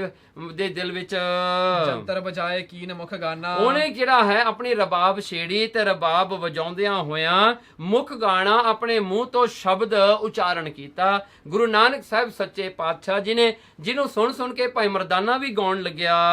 ਪ੍ਰੇਮ ਸੰਗ ਸੁਰ ਰਾਗ ਵਸਾਇਓ। ਪ੍ਰੇਮ ਸੰਗ ਬੜੇ ਪਿਆਰ ਵਿੱਚ ਅੱਜ ਕੀਰਤਨ ਕੀਤਾ। ਜਿਹੜੀ ਸੁਰ ਵੀ ਚੰਗੀ ਜਿਹੜੀ ਸੁਰ ਲਾਈ, ਬੜੀ ਮੈਲੋਡੀਅਸ ਜਿਹੜੀ ਹੈ ਧੁਨ ਦੇ ਵਿੱਚ ਕੀਰਤਨ ਕੀਤਾ। ਚੰਗੇ ਰਾਗਾਂ ਦੇ ਵਿੱਚ ਜੋ ਉਹ ਸਮੇਂ ਦਾ ਰਾਗ ਸੀ ਉਹ ਰਾਗ ਦੇ ਵਿੱਚ ਕੀਰਤਨ ਕੀਤਾ। ਰੀਝ ਰੀਝ ਉੱਚੀ ਧੁਨ ਗਾਇਓ। ਦੇਖੋ ਭਾਈ ਮਰਦਾਨਾ ਇੰਨਾ ਲੀਨ ਹੋਇਆ ਕੀਰਤਨ ਦੇ ਵਿੱਚ, ਇੰਨਾ ਪਿਆਰ ਉਹਦੇ ਅੰਦਰ ਜਾਗਿਆ ਕੀਰਤਨ ਕਰਕੇ, ਰੀਝ ਰੀਝ ਕੇ ਪਿਆਰ ਦੇ ਨਾਲ ਉੱਚੀ ਉੱਚੀ ਕੀਰਤਨ ਕਰਦਾ ਹੈ। ਬੜਾ ਉੱਚੀ ਤੇ ਬੜੇ ਸੁਰ ਦੇ ਵਿੱਚ ਕੀਰਤਨ ਕਰਨ ਲੱਗਿਆ, ਮਿੱਠੀ ਆਵਾਜ਼ ਵਿੱਚ। ਸਰਬ ਸ਼ਬਦ ਕੋ ਪੜ ਕਰ ਜਬ ਹੀ। ਜਦੋਂ ਸਾਰਾ ਸ਼ਬਦ ਜਿਹੜਾ ਹੈ ਸੰਪੂਰਨ ਸਾਰਾ ਹੀ ਸ਼ਬਦ ਪੜ ਲਿਆ, ਮਤਲਬ ਕਿ ਗਾ ਲਿਆ, ਪੂਰੇ ਸ਼ਬਦ ਦਾ ਕੀਰਤਨ ਜਦੋਂ ਸਮਾਪਤ ਹੋਇਆ, ਗਰੀਬ ਨਿਵਾਏ ਨਮੋ ਕੇ ਤਬ ਹੀ। ਉਸ ਵੇਲੇ ਗੁਰੂ ਨਾਨਕ ਸਾਹਿਬ ਮਹਾਰਾਜ ਦੀ ਦਸੀ ਮਰਿਆਦਾ ਅਨੁਸਾਰ ਭਾਈ ਮਰਦਾਨੇ ਨੇ ਆਪਣਾ ਸੀਸ ਨੀਵਾ ਕੀਤਾ ਤੇ ਗੁਰੂ ਨਾਨਕ ਸਾਹਿਬ ਤੇ ਭਾਈ ਬਾਲੇ ਨੇ ਵੀ ਆਪਣਾ ਜਿਹੜਾ ਸੀਸ ਬੈਠਿਆਂ ਬੈਠਿਆਂ ਨਿਵਾਇਆ ਥੱਲੇ ਨੂੰ ਕੀਤਾ। ਸਿਰ ਉੱਚਾ ਕਰ ਨੈਣ ਪਸਾਰੇ। ਜਦੋਂ ਆਪਣਾ ਸੀਸ ਨਿਵਾ ਕੇ ਉੱਚਾ ਕੀਤਾ, ਮੁੜ ਕੇ ਵਾਪਸ ਚੁੱਕਿਆ। ਦੇਖ ਮੱਕੇ ਕੇਰ ਮੁਨਾਰੇ। ਉਸ ਵੇਲੇ ਸਾਹਮਣੇ ਕੀ ਦੇਖਿਆ? ਉਹ ਮੱਕੇ ਦੇ ਉੱਚੇ ਉੱਚੇ ਮਿਨਾਰਤ ਜਿਹੜੇ ਸਨ, ਮਿਨਾਰੇ ਜਿਹੜੇ ਸਨ ਉੱਚੇ ਉੱਚੇ ਦਿਸੇ। ਮੱਕੇ ਪਹੁੰਚ ਗਏ ਜੀ, ਬਸ ਸ਼ਬਦ ਪੜਿਆ ਤੇ ਮੱਥਾ ਟੇਕਿਆ, ਅੱਖਾਂ ਖੋਲੀਆਂ ਤੇ ਮੱਕੇ ਪਹੁੰਚ ਗਏ ਹਨ। ਉੱਚੇ ਉੱਚੇ ਮੰਦਰ ਦੇ ਮਿਨਾਰਤ ਜਿਹੜੇ ਹਨ ਉਹ ਦਿਸਣ ਲੱਗੇ। ਬੂਝਤ ਭਾ ਇਹ ਕੌਣ ਸਥਾਨਾ। ਭਾਈ ਮਰਦਾਨਾ ਦੇਖ ਕੇ ਹੈਰਾਨ ਹੋ ਗਿਆ, ਕਹਿੰਦਾ ਬੈਠੇ ਤਾਂ ਆਪਾਂ ਉੱਥੇ ਮਲੇਰਕੋਟਲੇ ਸੀਗੇ, ਜਦੋਂ ਅੱਖਾਂ ਖੋਲੀਆਂ ਤਾਂ ਹੋਰੇ ਥਾਂ ਆ ਗਿਆ ਹੁਣ। ਹਾਂਜੀ, ਸੋ ਪੁੱਛਣ ਲੱਗਿਆ ਭਾਈ ਗੁਰੂ ਨਾਨਕ ਸਾਹਿਬ ਸੱਚੇ ਪਾਤਸ਼ਾਹ ਜੀ ਨੂੰ, ਭਾਈ ਮਰਦਾਨਾ ਇਹ ਕੌਣ ਸਥਾਨਾ, ਇਹ ਕਿਹੜਾ ਥਾਂ ਹੈ? ਵੇਖਾ ਅਤ ਧੌਲਰ ਸੁੰਦਰ ਨਾਨਾ। ਮਹਾਰਾਜ ਇਹ ਉੱਚੇ ਉੱਚੇ ਮਹਿਲ ਦਿਖਾਈ ਦਿੰਦੇ ਹਨ, ਧੌਲ ਜਿਹੜੇ ਬੜੇ ਉੱਚੇ ਤੇ ਵੱਡੇ ਹਨ, ਸੁੰਦਰ ਜਿਹੜੇ ਬੜੇ, ਉਹਨਾਂ ਦੀ ਬਣਾਵਟ ਵੀ ਸੁੰਦਰ ਹੈ, ਸੋਹਣੇ ਬਣਾਏ ਹੋਏ ਹਨ ਸਾਰੇ। ਕਮਲ ਬਦਨ ਸੁਣ ਕਰ ਤੇ ਬੈਨਾ। ਕਮਲ ਬਦਨ, ਗੁਰੂ ਨਾਨਕ ਸਾਹਿਬ ਮਹਾਰਾਜ ਇਹਦੇ ਜਿਹੜੇ ਹਨ ਬਚਨ ਸੁਣ ਕੇ ਆਪਣੇ ਕਵਲ ਫੁੱਲ ਵਰਗੇ ਮੁਖਾਰ ਬਿੰਦ ਤੋਂ ਬਚਨ ਕੀਤੇ। ਵਿਗਸਤ ਬੋਲੇ ਸ੍ਰੀ ਗੁਰ ਐਨਾ। ਹੱਸਦਿਆਂ ਹੋਇਆਂ ਗੁਨਾਹ ਦੇ ਘਰ ਗੁਰੂ ਨਾਨਕ ਸਾਹਿਬ ਮਹਾਰਾਜ ਨੇ ਕਿਹਾ, ਮੱਕਾ ਆਵਾ ਜਾਰਤ ਤੇਰੀ। ਕਹਿਣ ਲੱਗਾ ਮਰਦਾਨਿਆ ਮੱਕਾ ਆ ਗਿਆ ਹੁਣ, ਚਾਰਤ ਤੇਰੀ ਯਾਤਰਾ ਸਥਾਨ ਆ ਗਿਆ, ਕਰ ਲਾ ਹੁਣ ਯਾਤਰਾ ਜਿਹੜੀ ਕਰਨੀ ਹੈ, ਆ ਗਿਆ ਮੱਕਾ ਤੇਰਾ। ਫਿਰ ਚਾਹਤ ਜੋ ਮਨ ਉੱਠ ਲੀਜੈ ਹੇਰੀ। ਕਹਿਣ ਲੱਗੇ ਜੋ ਤੇਰੇ ਮਨ ਵਿੱਚ ਚਾਹਤ ਇੱਛਾ ਸੀ ਦੇਖਣ ਦੀ, ਹੁਣ ਚੰਗੀ ਤਰ੍ਹਾਂ ਉੱਠ ਕੇ ਤੁਰ ਫਿਰ ਕੇ ਹੁਣ ਦੇਖ ਲਾ ਚੰਗੀ ਤਰ੍ਹਾਂ ਸਾਰਾ। ਹਰਖਾ ਸੁਣ ਕਰ ਭਾ ਮਨ ਭਾਵਾ। ਉਹ ਭਾਈ ਮਰਦਾਨਾ ਜਦੋਂ ਇਹ ਗੱਲ ਸੁਣੀ ਗੁਰੂ ਨਾਨਕ ਸਾਹਿਬ ਸੱਚੇ ਪਾਤਸ਼ਾਹ ਜੋ ਬੜੀ ਖੁਸ਼ੀ ਵਿੱਚ ਉੱਠਿਆ ਜੀ, ਬੜੀ ਉਹਨੂੰ ਖੁਸ਼ੀ ਹੋ ਗਈ।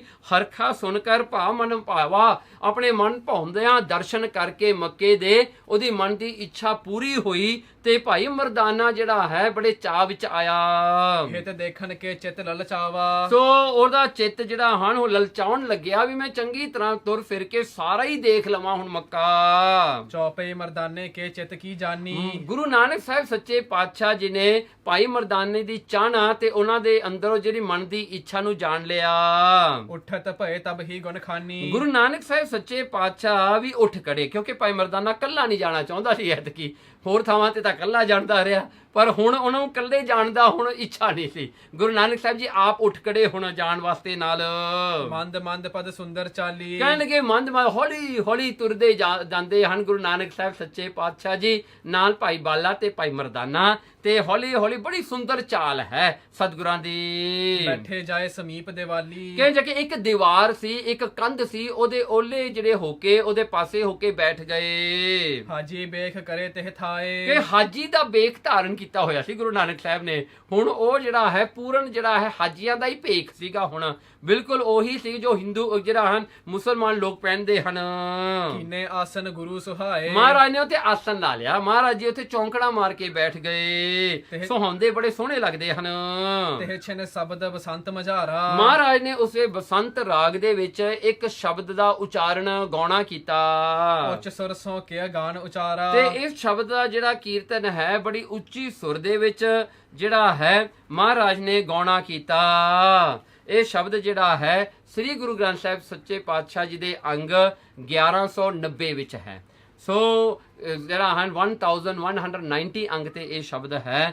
ਜੋ ਇਹ ਸ਼ਬਦ ਨੂੰ ਆਪ ਜੀ ਸਰਵਣ ਕਰੋ ਤੇ ਬਾਅਦ ਵਿੱਚ ਇਹਦੇ ਅਰਥ ਜਿਹੜੇ ਹਨ ਜਿਵੇਂ ਕਵੀ ਸੰਤੋਖ ਸਿੰਘ ਜੀ ਲਿਖਿਆ ਆਪਾਂ ਉਵੇਂ ਕਰਾਂਗੇ, ਪਰ ਫਿਰ ਵੀ ਜਿਹੜਾ ਹੈ ਸ਼ਬਦ ਦੀ ਇੱਕ ਇੱਕ ਪੰਕਤੀ ਦਾ ਸੰਖੇਪ ਅਰਥ ਆਪਾਂ ਕਰ ਲਾਂਗੇ। ਬਸੰਤ ਹਿੰਡੋਲ ਮਹੱਲਾ ਪਹਿਲਾ ਘਰ ਦੂਜਾ ਇੱਕ ਓੰਕਾਰ ਸਤਿਗੁਰ ਪ੍ਰਸਾਦ।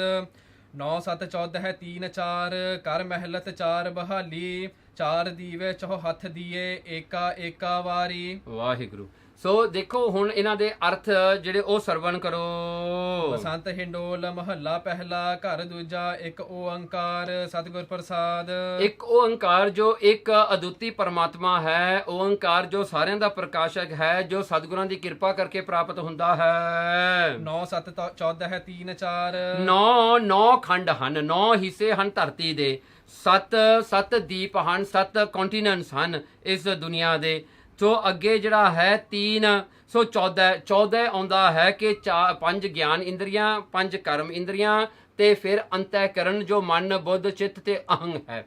ਸੋ ਇਹ ਸਾਰੇ ਜਿਹੜੇ ਹਨ ਇਹ 14 ਹੋ ਗਏ। ਅੱਗੇ 3 ਜਿਹੜਾ ਹੈ 3 ਗੁਣ ਹਨ ਮਾਇਆ ਦੇ, ਰਜੋ ਤਮੋ ਤੇ ਸਤੋ। ਤੇ ਅੱਗੇ 4 ਸੁਭਾਓ ਹਨ, ਜਿਹੜਾ 4 ਖਾਣੀਆਂ ਹਨ, ਅੰਡਜ ਜੇਰਜ ਸੇਤਜ ਤੇ ਉਤਪੁਜ।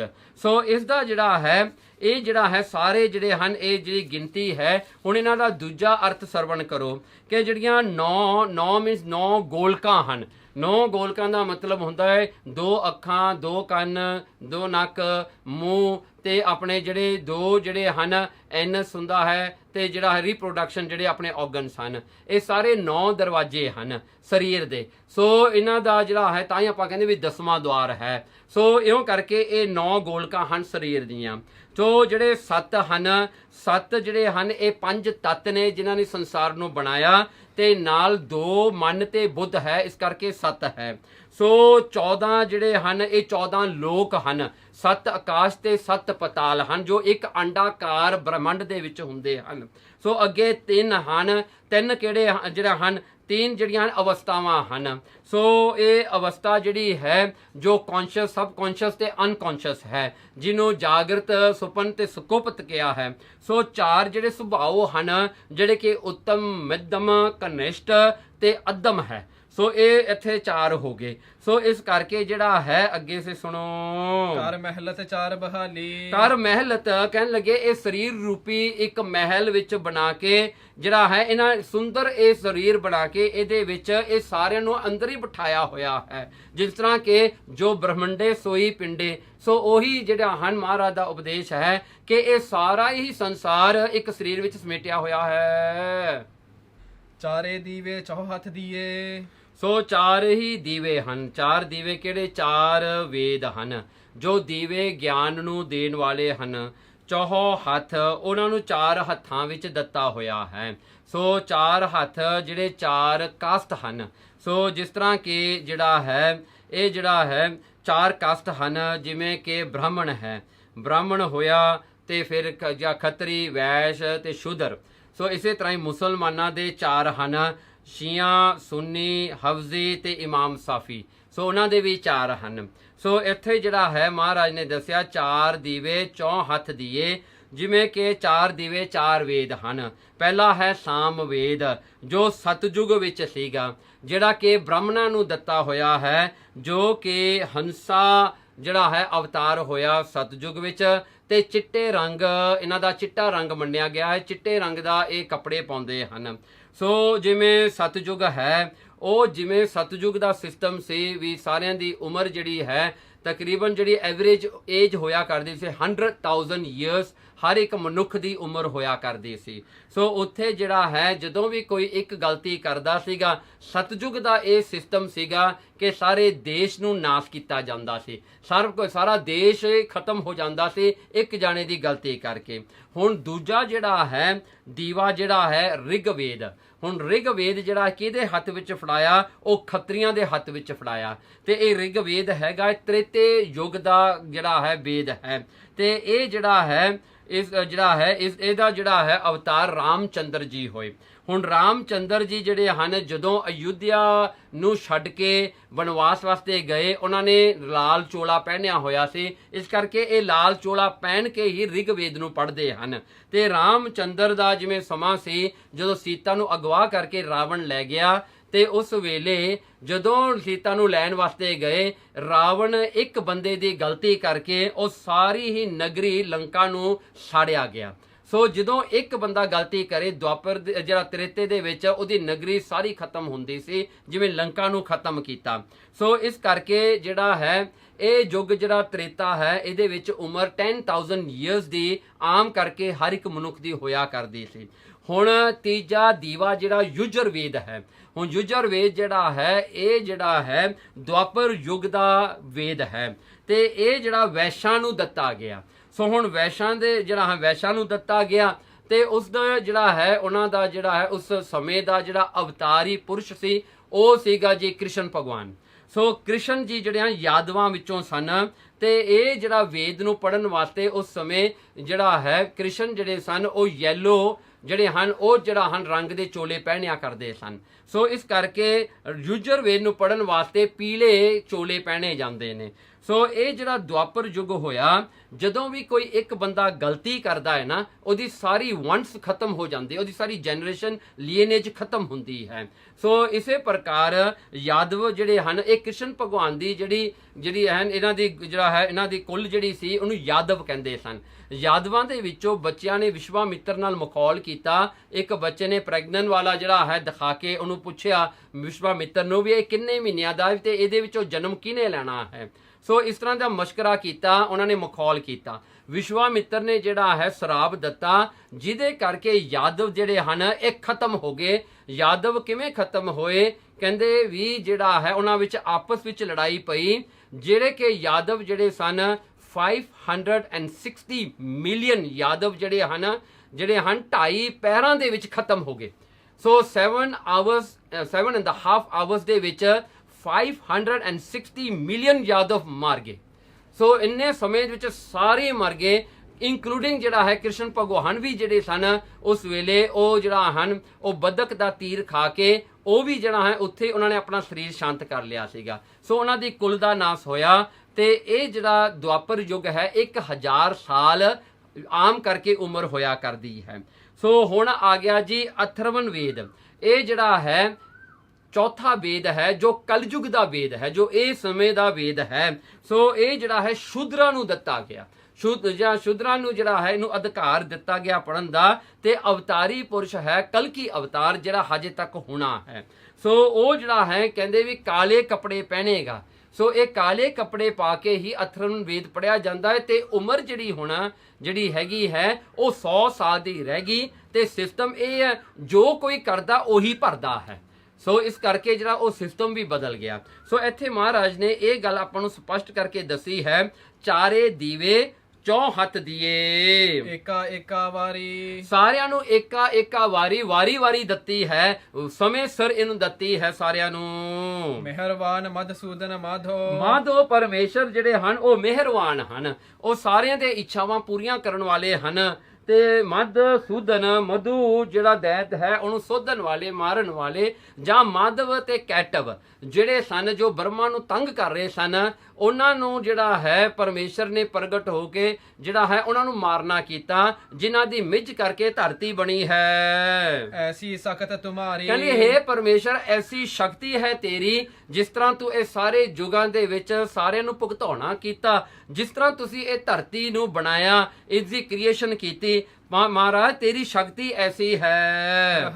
ਵਿਸਰਾਮ ਦੇ ਕੇ ਕਹਿੰਦੇ ਹਨ ਘਰ ਘਰ ਲਸਕਰ ਪਾਵਕ ਤੇਰਾ। ਦੇਖੋ ਇਹ ਘਰ ਘਰ ਲਸਕਰ ਘਰ ਦੇ ਵਿੱਚ ਲਸਕਰ ਜਿਹੜੀ ਹੈ ਇਹ ਤ੍ਰਿਸ਼ਨਾ ਰੂਪੀ ਅੱਗ ਜਿਹੜੀ ਹੈ ਇਸ ਨੂੰ ਜਿਹੜਾ ਹੈ ਇਸ ਦਾ ਜਿਹੜਾ ਹੈ ਇਹਨਾਂ ਨੂੰ ਜਿਹੜਾ ਹੈ ਲਸ਼ਕਰ ਮਤਲਬ ਇਹਨਾਂ ਦੇ ਨਾਲ ਜਿਹੜਾ ਹਨ ਲੜਾਈਆਂ ਕਰਨੀਆਂ, ਆਪਣੀਆਂ ਇੱਛਾ ਪੂਰੀਆਂ ਕਰਨੀਆਂ, ਹੋਰਾਂ ਦੀਆਂ ਇੱਛਾ ਨਹੀਂ ਪੂਰੀਆਂ ਕਰਨੀਆਂ। ਸੋ ਘਰ ਦੇ ਵਿੱਚ ਤ੍ਰਿਸ਼ਨਾ ਦੀ ਅੱਗ ਕਰਕੇ ਹਰ ਇੱਕ ਬੰਦਾ ਭੜਕਦਾ ਫਿਰਦਾ ਹੈ। ਧਰਮ ਕਰੇ ਸਿਕਦਾਰੀ ਕਹਿਣ ਲੱਗੋ ਇਸ ਸਮੇਂ ਦੇ ਵਿੱਚ ਧਰਮ ਦੀ ਸਿਕਦਾਰੀ ਠੇਕੇਦਾਰੀ ਹੋਵੇਗੀ, ਸਰਦਾਰੀ ਹੋਵੇਗੀ।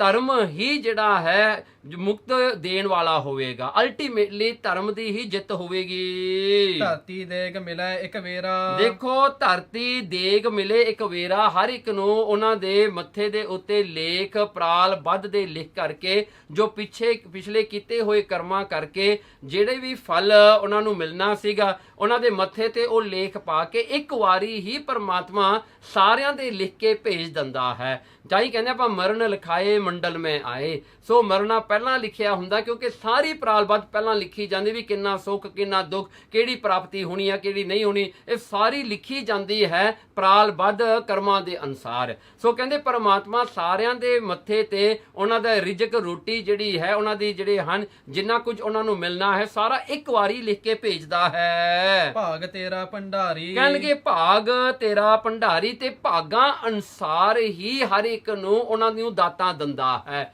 ਸੋ ਕਹਿੰਦੇ ਭਾਵੇਂ ਸੰਸਾਰ ਸਾਰਾ ਹੀ ਤੁਹਾਡਾ ਭੰਡਾਰਾ ਹੈ, ਪਰ ਹਰ ਇੱਕ ਇਨਸਾਨ ਨੂੰ ਉਨਾ ਹੀ ਮਿਲਦਾ ਜਿੰਨਾ ਉਹਦੇ ਭਾਗ ਉਹਦੇ ਹਿੱਸੇ ਵਿੱਚ ਹੁੰਦਾ ਹੈ, ਜਿਹੜਾ ਕਿ ਉਹਦੇ ਪ੍ਰਾਲਬੱਧ ਅਨੁਸਾਰ ਹੁੰਦਾ ਹੈ। ਨਾ ਸਾਬੂਰ ਹੋਵੇ ਫਿਰ ਮੰਗੈ। ਦੇਖੋ ਬੰਦਿਆਂ ਦੀ ਜਿਹੜਾ ਸੁਭਾਅ ਉਹ ਐਸਾ ਭੈੜਾ ਸੁਭਾਅ ਹੈ, ਉਹ ਸੰਤੋਖ ਤੋਂ ਬਗੈਰ ਹੋ ਕੇ ਹੋਰ ਮੰਗਦੇ ਹਨ, ਹੋਰ ਮੰਗਦੇ ਹਨ। ਜਿੰਨਾ ਕੋਲ ਹੁੰਦਾ ਉਹਦੇ ਵਿੱਚ ਸੰਤੁਸ਼ਟ ਨਹੀਂ ਰਹਿੰਦੇ, ਉਹਨਾਂ ਵਿੱਚ ਰੱਜਦੇ ਨਹੀਂ। ਨਾਰਦ ਕਰੇ ਖੁਆਰੀ, ਯਾਨੀ ਨਾਰਦ ਦਾ ਮਤਲਬ ਵੀ ਚੰਚਲਤਾ, ਉਹ ਚੰਚਲਤਾ ਨਹੀਂ ਛੱਡਦੇ ਤੇ ਖੁਆਰ ਹੁੰਦੇ ਨੇ। ਉਹ ਜਿਹੜੇ ਹਨ ਵੰਡ ਕਰਦੇ ਹਨ, ਉਹ ਜਿਹੜੇ ਭਟਕਦੇ ਫਿਰਦੇ ਹਨ, ਸ਼ਾਂਤੀ ਪੀਸ ਆਫ ਮਾਈਂਡ ਕਿਤੇ ਨਹੀਂ ਉਹਨਾਂ ਨੂੰ ਮਿਲਦਾ।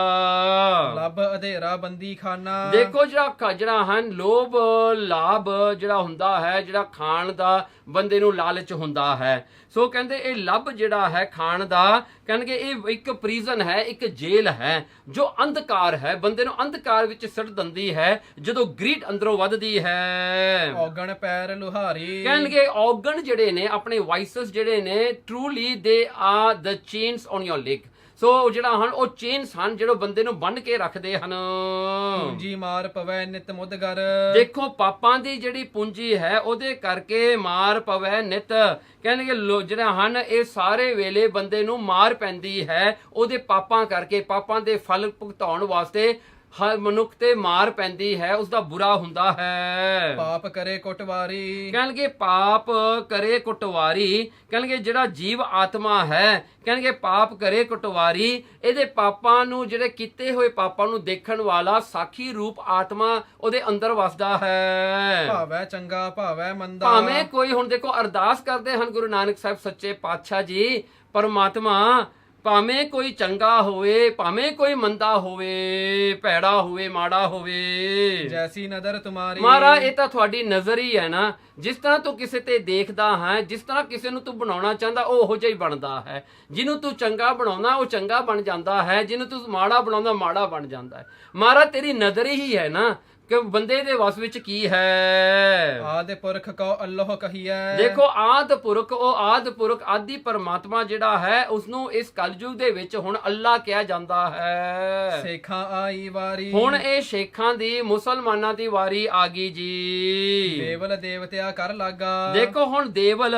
ਜਿਹੜੇ ਮੰਦਰ ਹਨ, ਦੇਵਤਿਆਂ ਦੀਆਂ ਜਿਹੜੀਆਂ ਮੂਰਤੀਆਂ ਹਨ ਉਹਨਾਂ ਨੂੰ ਟੈਕਸ ਲੱਗ ਗਿਆ, ਕਿਉਂਕਿ ਉਹ ਸਮੇਂ ਦੇ ਵਿੱਚ ਜਿਹੜੀ ਇੱਕ ਮੂਰਤੀ ਕੋਈ ਘਰੇ ਰੱਖਦਾ ਉਹਨੂੰ ਟੈਕਸ ਲੱਗਦਾ ਸੀ 1 ਰੁਪਈਆ। ਸੋ 1 ਰੁਪਈਆ ਉਹਦਾ ਟੈਕਸ ਸੀਗਾ ਇੱਕ ਮੂਰਤੀ ਦਾ। ਜਿਸ ਨੇ ਘਰ ਵਿੱਚ 2 ਰੱਖ ਲੀਆਂ ਉਹਨਾਂ ਨੂੰ 2 ਰੁਪਈਏ ਦਾ ਟੈਕਸ ਤਾਰਨਾ ਪੈਂਦਾ ਸੀ, ਤੇ ਜਿਹੜੇ ਮੰਦਰ ਹੁੰਦੇ ਸਨ ਉਹਨਾਂ ਨੂੰ 100 ਰੁਪਈਏ ਦਾ ਟੈਕਸ ਲੱਗਿਆ ਕਰਦਾ ਸੀਗਾ।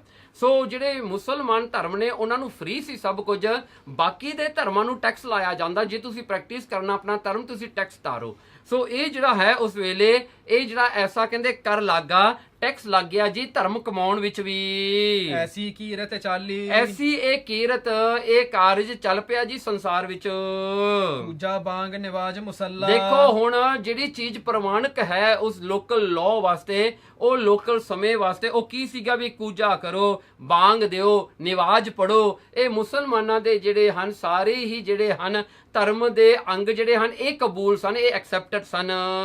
ਨੀਲ ਰੂਪ ਬਨਵਾਰੀ, ਨੀਲ ਰੂਪ ਨੀਲਾ ਚੋਲਾ ਪਹਿਨ ਕਰਕੇ ਕਹਿੰਦੇ ਐਸਾ ਰੂਪ ਹੈ ਬਨਵਾਰੀ ਪਰਮਾਤਮਾ ਤੂੰ ਆਪਣਾ ਬਣਾ ਲਿਆ ਹੁਣ। ਘਰ ਘਰ ਮੀਆਂ ਸਬਨਾ ਜੀਆਂ। ਦੇਖੋ ਹੁਣ ਘਰ ਘਰ ਦੇ ਵਿੱਚ ਜੇ ਅੱਗੇ ਪੰਡਤ ਜੀ ਕਹਿ ਕਰਕੇ ਕੋਈ ਬੁਲਾਉਂਦਾ ਸੀ, ਬ੍ਰਾਹਮਣ ਜੀ ਕੋਈ ਕਹਿ ਕੇ ਬੁਲਾਉਂਦਾ ਸੀ, ਸਰਦਾਰ ਜੀ ਕੋਈ ਕਹਿ ਕੇ ਬੁਲਾਉਂਦਾ ਸੀ, ਕਹਿੰਦੇ ਹੁਣ ਮੀਆਂ ਮੀਆਂ ਹੀ ਹੋ ਗਿਆ। ਹੁਣ ਸਾਰਿਆਂ ਨੂੰ ਮੀਆਂ ਮੀਆਂ ਕਹਿ ਕੇ ਬੁਲਾਇਆ ਜਾਂਦਾ ਹੈ। ਘਰ ਦੇ ਵਿੱਚ ਇਹੀ ਹਾਲ ਹੋ ਗਿਆ ਹੁਣ। ਬੋਲੀ ਅਵਰ ਤੁਮਾਰੀ। ਮਹਾਰਾਜ ਹੁਣ ਬੋਲੀ ਵੀ ਬਦਲ ਗਈ। ਅੱਗੇ ਤਾਂ ਸੰਸਕ੍ਰਿਤ ਹਿੰਦੀ ਚੱਲਦੀ ਸੀਗੀ, ਮਹਾਰਾਜ ਜਿਹੜੀ ਹੈ ਭਾਖਾ ਜਿਹੜੀ ਸੀ ਉਹ ਬਦਲ ਗਈ। ਹੁਣ ਸਾਰੇ ਅਰਬਿਕ ਜਿਹੜੀ ਹੈ, ਫਾਰਸੀ ਜਿਹੜੀ ਹੈ ਅਰਬੀ ਭਾਸ਼ਾ ਨੂੰ ਬੋਲਣ ਲੱਗ ਗਏ ਹੁਣ ਸਾਰੇ। ਜੇ ਤੂੰ ਮੀਰ ਮਹੀਪਤ ਸਾਹਿਬ। ਮਹਾਰਾਜ ਜੇ ਤੂੰ ਮਹੀਪਤ ਦੇ, ਤੂੰ ਇਹ ਸੰਸਾਰ ਦਾ ਪਤੀ ਹੈ, ਤੂੰ ਇਸ ਸੰਸਾਰ ਨੂੰ ਬਣਾਉਣ ਵਾਲਾ, ਇਸ ਦਾ ਮਾਲਕ ਸਾਹਿਬ ਹੈ। ਤਾਂ ਮਹਾਰਾਜ ਜੀ, ਜੇ ਤੂੰ ਅਮੀਰ, ਜੇ ਤੂੰ ਇਹ ਸੰਸਾਰ ਦਾ ਸਭ ਤੋਂ ਧਨੀ ਹੈ, ਸੰਸਾਰ ਦਾ ਮਾਲਕ ਹੈ ਜੇ ਤੂੰ, ਕੁਦਰਤ ਕੌਣ ਹਮਾਰੀ। ਮਹਾਰਾਜ ਫਿਰ ਸਾਡੀ ਕੀ ਸ਼ਕਤੀ ਹੈ ਕਿ ਅਸੀਂ ਕੁਝ ਬਦਲਾ ਸਕੀਏ। ਮਹਾਰਾਜ ਹੈ ਤਾਂ ਤੇਰਾ ਹੀ, ਜਿਵੇਂ ਤੂੰ ਕਰਦਾ ਹੈ ਤੂੰ ਉਵੇਂ ਚਲਾਉਣਾ ਹੈ, ਜਿਸ ਤਰ੍ਹਾਂ ਤੇਰੀ ਮਰਜ਼ੀ ਹੈ ਚੱਲਣਾ ਵੀ ਉਵੇਂ ਹੀ ਹੈ, ਕਿਉਂਕਿ ਸਭ ਕੁਝ ਤੇਰਾ ਹੀ ਤਾਂ ਹੈ। ਚਾਰੇ ਕੁੰਟ ਸਲਾਮ ਕਰਹਿਗੇ। ਕਹਿਣਗੇ ਚਾਰੇ ਕੁੰਟ, ਹੁਣ ਚਾਰੇ ਪਾਸੇ ਨਾਰਥ ਸਾਊਥ ਈਸਟ ਵੈਸਟ ਸਾਰੇ ਸਲਾਮਾਂ ਕਰਦੇ ਹਨ। ਘਰ ਘਰ ਸਿਫਤ ਤੁਮਾਰੀ। ਮਹਾਰਾਜ ਫੇਰ ਵੀ ਤੁਹਾਡੇ ਜਿਹੜਾ ਹਨ ਘਰ ਘਰ ਵਿੱਚ ਜਿਹੜੀ ਹੈ ਤੁਹਾਡੀ ਬੰਦਗੀ ਹੋ ਰਹੀ ਹੈ, ਤੁਹਾਡੀ ਸਿਫਤ ਹੋ ਰਹੀ ਹੈ ਪਰਮਾਤਮਾ, ਡਿਫਰੈਂਟ ਲੈਂਗੁਏਜ ਦੇ ਵਿੱਚ, ਡਿਫਰੈਂਟ ਕਾਸਟਿਊਮ ਦੇ ਵਿੱਚ, ਤੇ ਡਿਫਰੈਂਟ ਜਿਹੜੀਆਂ ਹਨ ਸਿਸਟਮ ਦੇ ਵਿੱਚ, ਜਾਂ ਡਿਫਰੈਂਟ ਮੈਥਡ ਦੇ ਵਿੱਚ ਹੁੰਦੀ ਤਾਂ ਮਹਾਰਾਜ ਤੁਹਾਡੀ ਹੋਈ ਹੈ। ਚਾਰ ਕੁੰਠ ਵਿੱਚ ਸਲਾਮਾਂ ਤਾਂ ਤੁਹਾਨੂੰ ਹੀ ਹੁੰਦੀਆਂ ਹਨ। ਤੀਰਥ ਸਿਮਰਤ ਪੁੰਨ ਦਾਨ। ਉਸ ਵੇਲੇ ਆਕਾਸ਼ ਬਾਣੀ ਹੋਈ, ਗੁਰੂ ਨਾਨਕ ਸਾਹਿਬ ਸੱਚੇ ਪਾਤਸ਼ਾਹ ਜੀ ਨੂੰ ਆਕਾਸ਼ ਬਾਣੀ ਇਹ ਹੋਈ, ਤੇ ਪਰਮਾਤਮਾ ਮਹਾਰਾਜ ਕਹਿਣ ਲੱਗੇ ਕਿ ਗੁਰੂ ਨਾਨਕ ਤੂੰ ਕੀ ਚਾਹੁੰਦਾ ਹਾਂ, ਵੀ ਮੈਂ ਹੁਣ ਕੀ ਕਰਾਂ, ਇਹ ਸਮਾਂ ਐਸਾ ਹੈ ਤੇ ਦੱਸੋ ਵੀ ਮੈਂ ਹੁਣ ਇਸ ਜਿਹੜਾ ਹਨ ਕੀ ਕਰ ਸਕਾਂ ਤੁਹਾਡੇ ਵਾਸਤੇ। ਉਸ ਵੇਲੇ ਗੁਰੂ ਨਾਨਕ ਸਾਹਿਬ ਮਹਾਰਾਜ ਨੇ ਇਹ ਲਾਈਨ ਦਾ ਉਚਾਰਨ ਕੀਤਾ, ਤੀਰਥ ਸਿਮਰਤ ਪੁੰਨ ਦਾਨ। ਮਹਾਰਾਜ ਜੋ ਹਿੰਦੂ ਧਰਮ ਦੇ ਹੋ, ਜੋ ਪੁਰਾਤਨ ਸਨਾਤਨ ਧਰਮ ਤੁਰਿਆ ਆਉਂਦਾ ਹੈ ਹਿੰਦੁਸਤਾਨ ਦੇ ਵਿੱਚ ਜਾਂ ਹੋਰ ਥਾਵਾਂ ਵਿੱਚ, ਉੱਥੇ ਤੀਰਥ ਕੀਤੇ ਜਾਂਦੇ ਸਨ, ਉੱਥੇ ਸਿਮਰਤੀਆਂ ਪੜੀਆਂ ਜਾਂਦੀਆਂ ਸਨ, ਉੱਥੇ ਪੁੰਨ ਕੰਮ ਕੀਤੇ ਜਾਂਦੇ ਸਨ, ਡੋਨੇਸ਼ਨ ਚੈਰਿਟੀ ਕੀਤੀ ਜਾਂਦੀ ਸੀ। ਹਾਂਜੀ, ਸੋ ਇਹ ਪੁੰਨ ਦਾਨ ਵਾਲਾ ਕੰਮ ਜਿਹੜਾ ਹੈ ਸਾਰਾ ਜਿਹੜਾ ਸੀ ਜਿਹੜਾ ਸਨਾਤਨ ਧਰਮ ਵਿੱਚ ਕਿਛ ਲਾਹਾ ਮਿਲੇ ਦਿਹਾੜੀ। ਕਿ ਦੇਖੋ ਇਹ ਸਾਰੇ ਹੀ ਕਰਮ ਕਰਨ ਦੇ ਨਾਲ ਕੁਝ ਕੁ ਲਾਹਾ ਮਿਲਦਾ ਸੀ ਇਨਸਾਨਾਂ ਨੂੰ, ਉਹਨਾਂ ਨੂੰ ਕੁਝ ਕੁ ਸੁੱਖ ਮਿਲਦਾ ਸੀ ਇਹਦੇ ਵਿੱਚੋਂ, ਉਹਨਾਂ ਦੇ ਇਹ ਕੰਟਰੀਬਿਊਸ਼ਨ ਤੋਂ, ਉਹਨਾਂ ਨੂੰ ਇਹ ਪੜ੍ਹ ਕੇ ਇਹਦੇ ਵਿੱਚ ਚੱਲ ਕੇ ਆਪ ਜੀ ਦਾ ਥੋੜਾ ਬਹੁਤਾ ਆਨੰਦ ਤਾਂ ਉਹਨਾਂ ਨੂੰ ਮਿਲਦਾ ਹੀ ਸੀ ਨਾ, ਤੇ ਫਲ ਵੀ ਉਹਨਾਂ ਨੂੰ ਆਪਣੇ ਕਰਮਾਂ ਦਾ ਮਿਲਦਾ ਸੀ, ਚੰਗੇ ਕਰਮਾਂ ਦਾ। ਨਾਨਕ ਨਾਮ ਮਿਲੇ ਵਡਿਆਈ। ਮਹਾਰਾਜ ਇੰਨੀ ਕਿਰਪਾ ਕਰ ਦੋ ਕਿ ਸਨਾਤਨ ਧਰਮ ਵੀ ਜਿਹੜਾ ਹੈ ਤੁਸੀਂ ਇਹ ਧਰਮ ਨੂੰ ਬਚਾ ਲਓ, ਇਹਨੂੰ ਖਤਮ ਨਾ ਹੋਣ ਦਿਓ। ਇਹ ਸਨਾਤਨ ਧਰਮ ਵੀ ਰਹਿਣਾ ਚਾਹੀਦਾ ਹੈ, ਕਿਉਂਕਿ ਇਹ ਨਾ ਹੋਵੇ ਕਿ ਇਹ ਜਿਹੜਾ ਨਵਾਂ ਧਰਮ ਮੁਸਲਮਾਨੀ ਧਰਮ ਹੈ ਕਿ ਇਹਨੂੰ ਧਰਮ ਨੂੰ ਖਤਮ ਹੀ ਕਰ ਦੇਵੇ ਤੇ ਇਹਨੂੰ ਚਬਾਈ ਜਾਵੇ। ਸੋ ਇਸ ਕਰਕੇ ਮਹਾਰਾਜ ਕਹਿੰਦੇ ਵੀ ਸਾਡੇ ਆਉਣ ਦਾ ਤਾਂ ਹੀ ਇੱਥੇ ਫਾਇਦਾ ਹੈ ਨਾ ਸੰਸਾਰ ਵਿੱਚ ਸਰੂਪ ਧਾਰ ਕੇ, ਕਹਿੰਦੇ ਨਾਮ ਮਿਲੇ ਵਡਿਆਈ, ਜੋ ਵੀ ਤੁਹਾਡਾ ਨਾਮ ਜਪੇ ਉਹਨੂੰ ਤਾਂ ਵਡਿਆਈ ਮਿਲੇ ਨਾ। ਜਿਹੜਾ ਹਨ ਇਹ ਰੈਲੇਵੈਂਟ ਕਰਕੇ ਕਿਹੜੇ ਧਰਮ ਦਾ ਹੈ, ਜਿਹੜਾ ਤੁਹਾਡਾ ਨਾਮ ਜਪੇ ਤੁਹਾਡੇ ਨਾਲ ਜੁੜੇ ਉਹਨੂੰ ਤਾਂ ਵਡਿਆਈ ਮਿਲਣੀ ਚਾਹੀਦੀ ਹੈ। ਮੇਕਾ ਘੜੀ ਸੰਭਾਲੀ। ਕਹਿਣਗੇ ਇੱਕ ਘੜੀ, ਕਹਿਣਗੇ ਮੇਕਾ, ਇੱਕ ਮੇਕਾ ਮੀਨਸ ਇੱਕ ਘੜੀ ਸੰਭਾਲੀ, ਜਿਹਨੇ ਇੱਕ ਘੜੀ ਵੀ ਤੁਹਾਡੀ ਭਗਤੀ ਨੂੰ ਸੰਭਾਲਿਆ, ਮਹਾਰਾਜ ਉਹਨਾਂ ਨੂੰ ਉਹਦੀ ਬੰਦਗੀ ਦਾ ਫਲ ਤੁਸੀਂ ਜ਼ਰੂਰ ਦੇਣਾ ਕਰੋ। ਸੋ ਹੁਣ ਇੱਥੇ ਜਿਹੜਾ ਹੈ ਸ਼ਬਦ ਦੀ ਸਮਾਪਤੀ, ਤੇ ਹੁਣ ਜਿਵੇਂ ਕਵੀ ਸੰਤੋਖ ਸਿੰਘ ਜੀ ਨੇ ਇਹਨਾਂ ਦੇ ਅਰਥ ਦੱਸਿਆ ਆਪਾਂ ਉਹ ਵਿਚਾਰਨੇ ਹਨ। ਦੋਹਰਾ ਨੌ ਖੰਡ ਔ ਸਤ ਦੀਪ, ਜੋ 14 ਪੁਰੀ ਬਣਾਏ। ਸੋ ਇਹ 9 ਖੰਡ ਜਿਹੜੇ ਹਨ, 7 ਦੀਪ, 14 ਪੁਰੀਆਂ, ਇਹ ਸਾਰੇ ਪਰਮੇਸ਼ਰ ਨੇ ਜੋ ਬਣਾਏ ਹਨ। 3 ਗੁਣਾ ਚਹੁ ਵੇਦ ਕਰ ਰਾਖੀ ਰਚਨ ਰਚਾਏ। 3 ਗੁਣ ਹਨ ਮਾਇਆ ਦੇ, 4 ਵੇਦ ਹਨ ਜਿਨ੍ਹਾਂ ਨੇ ਗੁਰੂ ਨਾਨਕ ਸਾਹਿਬ ਪਰਮੇਸ਼ਰ ਜਿਹੜਾ ਹੈ ਉਹਨਾਂ ਨੇ ਆਪਣੇ ਹੱਥ ਵਿੱਚ ਇਹ ਸਾਰੀ ਰਚਨਾ ਰੱਖੀ ਹੋਈ ਹੈ, ਉਹਨਾਂ ਨੇ ਆਪਣੇ ਹੱਥ ਵਿੱਚ ਰੱਖੀ ਹੋਈ ਹੈ, ਉਹ ਪਾਵਰ ਆਪਣੇ ਹੱਥ ਵਿੱਚ ਰੱਖਿਆ ਹੋਇਆ ਹੈ ਜੋ ਉਹਨਾਂ ਨੇ ਬਣਾਇਆ ਹੈ। ਜਿਵੇਂ ਕਹਿੰਦੇ ਵੀ ਇਨਸਾਨ ਦੇ ਹੱਥ ਵਿੱਚ ਭਾਵੇਂ ਸਭ ਕੁਝ ਆ ਜਾਂਦਾ ਹੈ, ਪਰ ਜਨਮ ਤੇ ਮਰਨ ਤਾਂ ਪਰਮੇਸ਼ਰ ਦੇ ਹੱਥ ਵਿੱਚ ਹੈ। ਚੌਹ ਜੁਗ ਕੇ ਦੀਪਕ ਚਤਰ ਕਰਤ ਉਜਾਲਾ ਵੇਦ। ਜਿਵੇਂ ਚਾਰੇ ਯੁਗਾਂ ਦੇ 4 ਦੀਪਕ ਵੇਦ ਗਿਆਨ ਦੇ ਦੀਪਕ ਬਣ ਕੇ ਕਰਤ ਉਜਾਲਾ ਗਿਆਨ ਦਾ ਜਿਹੜਾ ਫੈਲਾਓ ਕਰਕੇ ਇਨਸਾਨ ਦਾ ਜਿਹੜਾ ਭਲਾ ਕਰਦੇ ਹਨ, ਮੁਕਤੀ ਦਾ ਰਸਤਾ ਦਿਖਾਉਣ ਵਾਲੇ ਹਨ। ਬ੍ਰਹਮੇ ਕੀ ਰੱਖਿਆ ਨਮਿਤ ਮਦ ਕੈਟਪ ਦੇ ਛੇਦ। ਦੇਖੋ ਬਰਮੇ ਦੀ ਰੱਖਿਆ ਕਰਨ ਵਾਸਤੇ ਮਾਧਵ ਤੇ ਕੈਟਵ 2 ਦੈਂਤਾਂ ਨੂੰ ਜਿਹੜਾ ਖਤਮ ਕੀਤਾ, ਨਾਸ ਕੀਤਾ, ਤੇ ਉਹਨਾਂ ਦੇ ਮੱਧ ਤੋਂ ਮੱਧਨੀ ਬਣੀ, ਮੇਦਨੀ ਬਣੀ। ਘਰ ਘਰ ਲਸਕਰ ਅਗਨ ਜੋ ਧਰਮ ਰਾਏ ਸਿਕਦਾਰ। ਦੇਖੋ ਘਰ ਘਰ ਵਿੱਚ ਜਿਹੜੀਆਂ ਲਸਕਰ ਜਿਹੜੇ ਹਨ ਤ੍ਰਿਸ਼ਨਾ ਰੂਪੀ ਅੱਗ ਹੈ, ਜੋ ਹਰ ਦੇ ਵਿੱਚ ਇਨਸਾਨ ਦੇ ਹਰ ਇੱਕ ਸਰੀਰ ਵਿੱਚ ਤ੍ਰਿਸ਼ਨਾ ਦੀ ਅੱਗ ਜਲਦੀ ਹੈ। ਕਹਿੰਦੇ ਉਹ ਧਰਮ ਜਿਹੜਾ ਧਰਮ ਰਾਏ ਹੈ, ਧਰਮ ਰਾਜ ਹੈ, ਉਹਨੂੰ ਸਰਦਾਰ ਬਣਾਇਆ। ਫਿਰ ਉਹ ਜਿਹੜਾ ਹੈ ਆਪਣੇ ਜਿਹੜੇ ਹਨ ਉਹ ਹਿਸਾਬ ਕਿਤਾਬ ਲੈਂਦਾ ਹੈ। ਸੋ ਉਹਦਾ ਹਿਸਾਬ ਕਿਤਾਬ ਲੈਂਦਾ ਤੇ ਉਹਦਾ ਫੈਸਲਾ ਕਰਦਾ ਹੈ ਵੀ ਕਿੰਨਾ ਕੁ ਕਿਸੇ ਨੇ ਪਾਪ ਕੀਤਾ, ਕਿੰਨਾ ਕੁ ਪੁੰਨ ਕੀਤਾ। ਇਹ ਸਿਕਦਾਰੀ ਉਹਦੇ ਹੱਥ ਵਿੱਚ ਦਿੱਤੀ ਧਰਮ ਦਾ ਨਿਆਂ ਕਰਨ ਵਾਸਤੇ। ਧਰਤੀ ਥਾਪੀ ਦੇਗ ਕਰ ਸਭ ਸਹਿ ਦੇਤ ਆਹਾਰ। ਦੇਖੋ ਇਹ ਧਰਤੀ ਇੱਕ ਵੱਡੀ ਦੇਗ ਹੈ ਜਿਹਦੇ ਵਿੱਚ ਸਾਰਿਆਂ ਨੂੰ ਖਾਣ ਵਾਸਤੇ, ਆਹਾਰ ਦੇਣ ਵਾਸਤੇ ਉਹਨਾਂ ਦਾ ਸਸਟੇਨੈਂਸ ਦੇਣ ਵਾਸਤੇ ਇਹ ਵੱਡੀ ਧਰਤੀ ਇੱਕ ਦੇਗ ਬਣਾਈ ਪਰਮੇਸ਼ਰ ਨੇ। ਕਰਮ ਭੰਡਾਰੀ ਸੇ ਭਏ ਜਸ ਕਰਹੀ ਤਸ ਦੇਜ। ਪਰ ਦੇਖੋ, ਪਰ ਜਦੋਂ ਕਿੰਨਾ ਕੁ ਕਿਸੇ ਨੂੰ ਮਿਲਦਾ, ਕਿਸੇ ਨੂੰ ਬਹੁਤਾ ਮਿਲਦਾ, ਕਿਸੇ ਨੂੰ ਥੋੜਾ ਮਿਲਦਾ, ਇਹਦਾ ਹੁਣ ਫੈਸਲਾ ਕੌਣ ਕਹਿੰਦਾ? ਕਹਿੰਦੇ ਕਰਮ ਹੀ ਭੰਡਾਰੀ ਹੈ। ਕਰਮ ਹੀ ਉਹ ਭੰਡਾਰੀ ਹੈ ਜੋ ਉਹ ਭੰਡਾਰ ਨੂੰ ਵੰਡਦਾ ਹੈ, ਡਿਸਟ੍ਰੀਬਿਊਟ ਕਰਦਾ ਹੈ। ਕਰਮ ਜਿਹੜੇ ਨੇ ਕਿ ਜਿਹੜੇ ਚੰਗੇ ਨੇ ਉਹਨਾਂ ਨੂੰ ਜ਼ਿਆਦਾ ਮਿਲਦਾ, ਜਿਨ੍ਹਾਂ ਦੇ ਘੱਟ ਜਿਹੜੇ ਮਾੜੇ ਹਨ ਉਹਨਾਂ ਨੂੰ ਹੋਰ ਕੁਝ ਮਿਲਦਾ ਹੈ। ਸੋ ਕਹਿੰਦੇ ਕਰਮ ਹੀ ਭੰਡਾਰੀ ਹੈ, ਜਸ ਕਰੇ, ਜਿਵੇਂ ਕੋਈ ਕਰਦਾ ਹੈ ਉਵੇਂ ਹੀ ਉਹਨੂੰ ਪ੍ਰਾਪਤ ਹੁੰਦਾ ਹੈ, ਉਹੀ ਫਲ ਕਿਸੇ ਨੂੰ ਮਿਲਦਾ ਹੈ, ਉਹਦੀ ਕਰਨੀ ਦਾ ਹੀ ਉਹਨੂੰ ਫਲ ਭੁਗਤਾਇਆ ਜਾਂਦਾ ਹੈ। ਤ੍ਰਿਸ਼ਨਾ ਮੈਂ ਮਨ ਬਿਗੜ ਕੈ ਸਦਾ ਖੁਆਰ ਰਹੇਜ। ਦੇਖੋ, ਜਦੋਂ ਜਿਹੜਾ ਹੈ ਮਨ ਸੰਤੋਖ ਨੂੰ ਛੱਡ ਕੇ ਤੇ ਜਿਹੜਾ ਤ੍ਰਿਸ਼ਨਾ ਵਿੱਚ, ਭੁੱਖ ਵਿੱਚ, ਗ੍ਰੀਡ ਦੇ ਵਿੱਚ ਜਿਹੜਾ ਹੈ, ਜਦੋਂ ਉਹਦੇ ਵਿੱਚ ਇਹ ਗ੍ਰੀਡ ਵੱਧਦੀ ਹੈ ਉਹ ਆਪਣੇ ਮਨ ਨੂੰ ਵਿਗਾੜ ਲੈਂਦਾ, ਕਿਉਂਕਿ ਬੰਦਾ ਜੋ ਕੁਝ ਕੋਲ ਹੁੰਦਾ ਉਹਦੇ ਨਾਲ ਖੁਸ਼ ਨਹੀਂ ਹੁੰਦਾ ਤੇ ਜੋ ਕੁਝ ਨਹੀਂ ਹੁੰਦਾ ਉਹਦੇ ਨਾ ਹੋਣ ਕਰਕੇ ਦੁਖੀ ਹੁੰਦਾ ਹੈ। ਇਹ ਬੰਦੇ ਨੂੰ ਆਪਣੇ ਆਪ ਦੀ ਜ਼ਿੰਦਗੀ ਉਹ ਵਿਗਾੜ ਲੈਂਦਾ ਹੈ। ਸਦਾ ਖੁਆਰ ਕਹਿੰਦੇ ਹਨ ਵੀ ਉਹ ਸਦਾ ਹੀ ਖੁਆਰ ਹੀ ਰਹਿੰਦਾ ਹੈ, ਭੜਕਦਾ ਹੀ ਰਹਿੰਦਾ ਹੈ। ਬਿਨ ਸੰਤੋਖ ਤਮ ਬੰਧ ਮੈਂ ਔਗਣ ਪਾਪ ਕਰੰਤ। ਬਿਨ ਸੰਤੋਖ ਤੋਂ ਬਗੈਰ ਜਿਹੜਾ ਹੈ ਇਹ ਅਗਿਆਨਤਾ ਦੀ ਕੈਦ ਵਿੱਚ ਬੰਦਾ ਫਸਿਆ ਹੀ ਰਹਿੰਦਾ ਹੈ, ਔਗਣ ਪਾਪ ਕਰਦਾ ਹੈ। ਫਿਰ ਔਗਣ ਤੇ ਪਾਪ ਕਰਦਾ ਹੈ, ਆਪਣੀ ਜਿਹੜੀ ਹਨ ਆਪਣੇ ਸੰਤੋਖ ਨੂੰ ਛੱਡ ਕੇ ਜਦੋਂ ਗ੍ਰਿਡ ਅੰਦਰ ਵੱਧਦੀ ਹੈ ਫਿਰ ਉਹ ਇਹਦਾ ਮੋਟੀਵੇਸ਼ਨ ਫੈਕਟਰ ਬਣ ਜਾਂਦਾ ਹੈ ਕਿ ਮੈਂ ਹੋਰ ਪਾਪ ਕਰਾਂ, ਕਿਸ ਤਰ੍ਹਾਂ ਵੀ ਮੈਨੂੰ ਇਹ ਪਦਾਰਥ ਪ੍ਰਾਪਤ ਹੋਣ ਅਗਿਆਨਤਾ ਦੇ ਵਿੱਚ। ਪੀਰ ਹੈ ਮੁਗਦਰ ਜੰਮਹਿ ਕੇ ਹੋਇ ਸਜਾਏ ਦੁਖਵੰਤ। ਸੋ ਅਗਿਆਨਤਾ ਨੂੰ ਇੱਕ ਕੈਦ ਕਿਹਾ ਹੈ, ਇੱਕ ਬੰਦ ਜਿਹੜੀ ਹਨ ਬੰਦ ਕੋਠੜੀ ਕਿਹਾ ਹੈ ਜਿਹਦੇ ਵਿੱਚ ਚਾਨਣ ਕੋਈ ਨਹੀਂ ਹੈਗਾ। ਸੋ ਕਹਿੰਦੇ ਐਸਾ ਹਾਲਤ ਇਹ ਬੰਦੇ ਦੀ ਹੈ। ਪਰ ਹੈ ਮੁਗਦਰ ਜੰਮਹਿ ਕੇ ਹੋਇ ਸਜਾਏ ਦੁਖਵੰਤ। ਹਾਂ, ਪਰ ਹੈ ਮੁਗਦਰ ਕਹਿਣਗੇ ਪਰਾਏ ਵਸ ਹੋ ਕੇ। ਬੰਦਾ ਹੁਣ ਦੇਖੋ ਪਰਮੇਸ਼ਰ ਵਸ ਨਹੀਂ ਹੁੰਦਾ, ਆਪਣੇ ਆਪ ਨੂੰ ਮਾਇਆ ਦੇ ਵਸ ਵਿੱਚ ਕਰ ਲੈਂਦਾ ਹੈ। ਸੋ ਪਰਾਏ ਵਸ ਹੋ ਕੇ ਫਿਰ ਉਹ ਜਨਮ ਲੈਂਦਾ ਧਰਤੀ ਤੇ, ਮੁੜ ਕੇ ਆਉਂਦਾ ਹੈ ਤੇ ਕਹਿੰਦੇ ਹੋਏ ਸਜਾਏ ਦੁਖਵੰਤ। ਫਿਰ ਇਹ ਸੰਸਾਰ ਤੇ ਆ ਕੇ ਆਪਣੀਆਂ ਸਜ਼ਾਵਾਂ ਭੁਗਤਦਾ ਹੈ, ਮਰ ਕੇ ਨਰਕਾਂ ਨੂੰ ਜਾਂਦਾ ਹੈ, ਨਰਕ ਭੋਗ ਕੇ ਫਿਰ ਉਹਨੂੰ ਕੋਈ ਜੁਨੀ ਮਿਲਦੀ ਹੈ, ਫਿਰ ਉਹ ਆਉਂਦਾ ਜਾਂਦਾ ਰਹਿੰਦਾ ਹੈ, ਦੁੱਖ ਪਾਉਂਦਾ। ਚੌਪਈ ਫਿਰਿਓ ਸਮਾਂ ਅਬ ਔਰ ਬਿਦ ਸੇਖਾ ਵਾਰੀ ਆਏ। ਦੇਖੋ ਹੁਣ ਸਮਾਂ ਕੁਝ ਹੋਰ ਹੋ ਗਿਆ, ਸ਼ੇਖ ਆ ਗਏ, ਮੁਸਲਮਾਨ ਆ ਗਏ ਜੀ ਸੰਸਾਰ ਵਿੱਚ, ਇਹਨਾਂ ਦੀ ਵਾਰੀ ਆ ਗਈ ਕਲਯੁਗ ਵਿੱਚ। ਆਦ ਪੁਰਖ ਕੋ ਅੱਲਾਹ ਕਹੈ ਦੇਵਲ ਕਰ ਲਗਵਾਏ। ਦੇਖੋ ਹੁਣ ਜਿਹੜਾ ਹੈ ਆਦ ਪੁਰਖ ਪਰਮੇਸ਼ਰ ਨੂੰ ਜਿਹੜਾ ਅੱਲਾਹ ਕਰਕੇ ਇਹਨਾਂ ਨੇ ਸੱਦਣਾ ਸ਼ੁਰੂ ਕਰਤਾ ਤੇ ਇਹਨਾਂ ਨੇ ਇਹੀ ਪ੍ਰਚਾਰ ਕੀਤਾ ਵੀ ਅੱਲਾਹ ਹੀ ਰੱਬ ਹੈ, ਜੋ ਵੀ ਅੱਲਾਹ ਤੋਂ ਬਗੈਰ ਹੋਰ ਕੋਈ ਨਾਮ ਲੈਂਦਾ ਹੈ ਉਹ ਝੂਠਾ ਹੈ। ਸੋ ਇਹ ਜਿਹੜਾ ਹੈ ਉਹ ਕਾਫਰ ਕਹਿੰਦੇ ਨੇ ਵੀ ਜੋ ਖੁਦਾ ਅੱਲਾਹ ਨੂੰ ਨਹੀਂ ਮੰਨਦਾ ਜਾਂ ਪਰਮੇਸ਼ਰ ਨੂੰ ਅੱਲਾਹ ਕਰਕੇ ਨਹੀਂ ਸੱਦਦਾ ਉਹ ਕਾਫਿਰ ਹੈ। ਸੋ ਐਸੀ ਜਿਹੜੀ ਇਹਨਾਂ ਦੇ ਵਿੱਚ ਉਹ ਜਿਹੜੀ ਹੈ ਸਮਝ ਪੈ ਗਈ, ਇਸ ਕਰਕੇ ਦੇਵਲ ਕਰ ਲਗਵਾਏ, ਹੋਰ ਧਰਮ ਅਸਥਾਨਾਂ ਨੂੰ ਇਹਨਾਂ ਨੇ ਟੈਕਸ ਲਾਉਣਾ ਸ਼ੁਰੂ ਕਰਤਾ। ਪੂਜਾ ਬਾਗ ਨਿਵਾਜ ਕੀ ਰੀਤ ਚਲਾਨੀ ਔਰ। ਸੋ ਇਹਨਾਂ ਨੇ ਜਿਹੜਾ ਹੈ ਵੁਜੂ ਕਰਨ ਦੀ, ਹੱਥ ਪੈਰ ਧੋਣ ਦੀ, ਕੁਣੀਆਂ ਤੱਕ ਕੰਨ ਧੋਣ ਦੀ, ਉਹ ਵੁਜੂ ਜਿਹੜਾ ਸੀਗਾ ਉਸ ਦੀ ਜਿਹੜੀ ਰੀਤ ਚਲਾਤੀ, ਬਾਂਗ ਦੇਣੀ ਜਿਹੜੀ ਹੈ ਨਿਵਾਜ ਕਰਨੀ। ਸੋ ਨਿਵਾਜ ਦੇ ਵਿੱਚ ਜਿਵੇਂ ਉਹਨਾਂ ਦੇ ਆਸਨ ਉਹ ਸਾਰੇ ਕਰਨੇ, ਇਹ ਰੀਤ ਚਲਾਤੀ ਜੀ ਸੰਸਾਰ ਵਿੱਚ।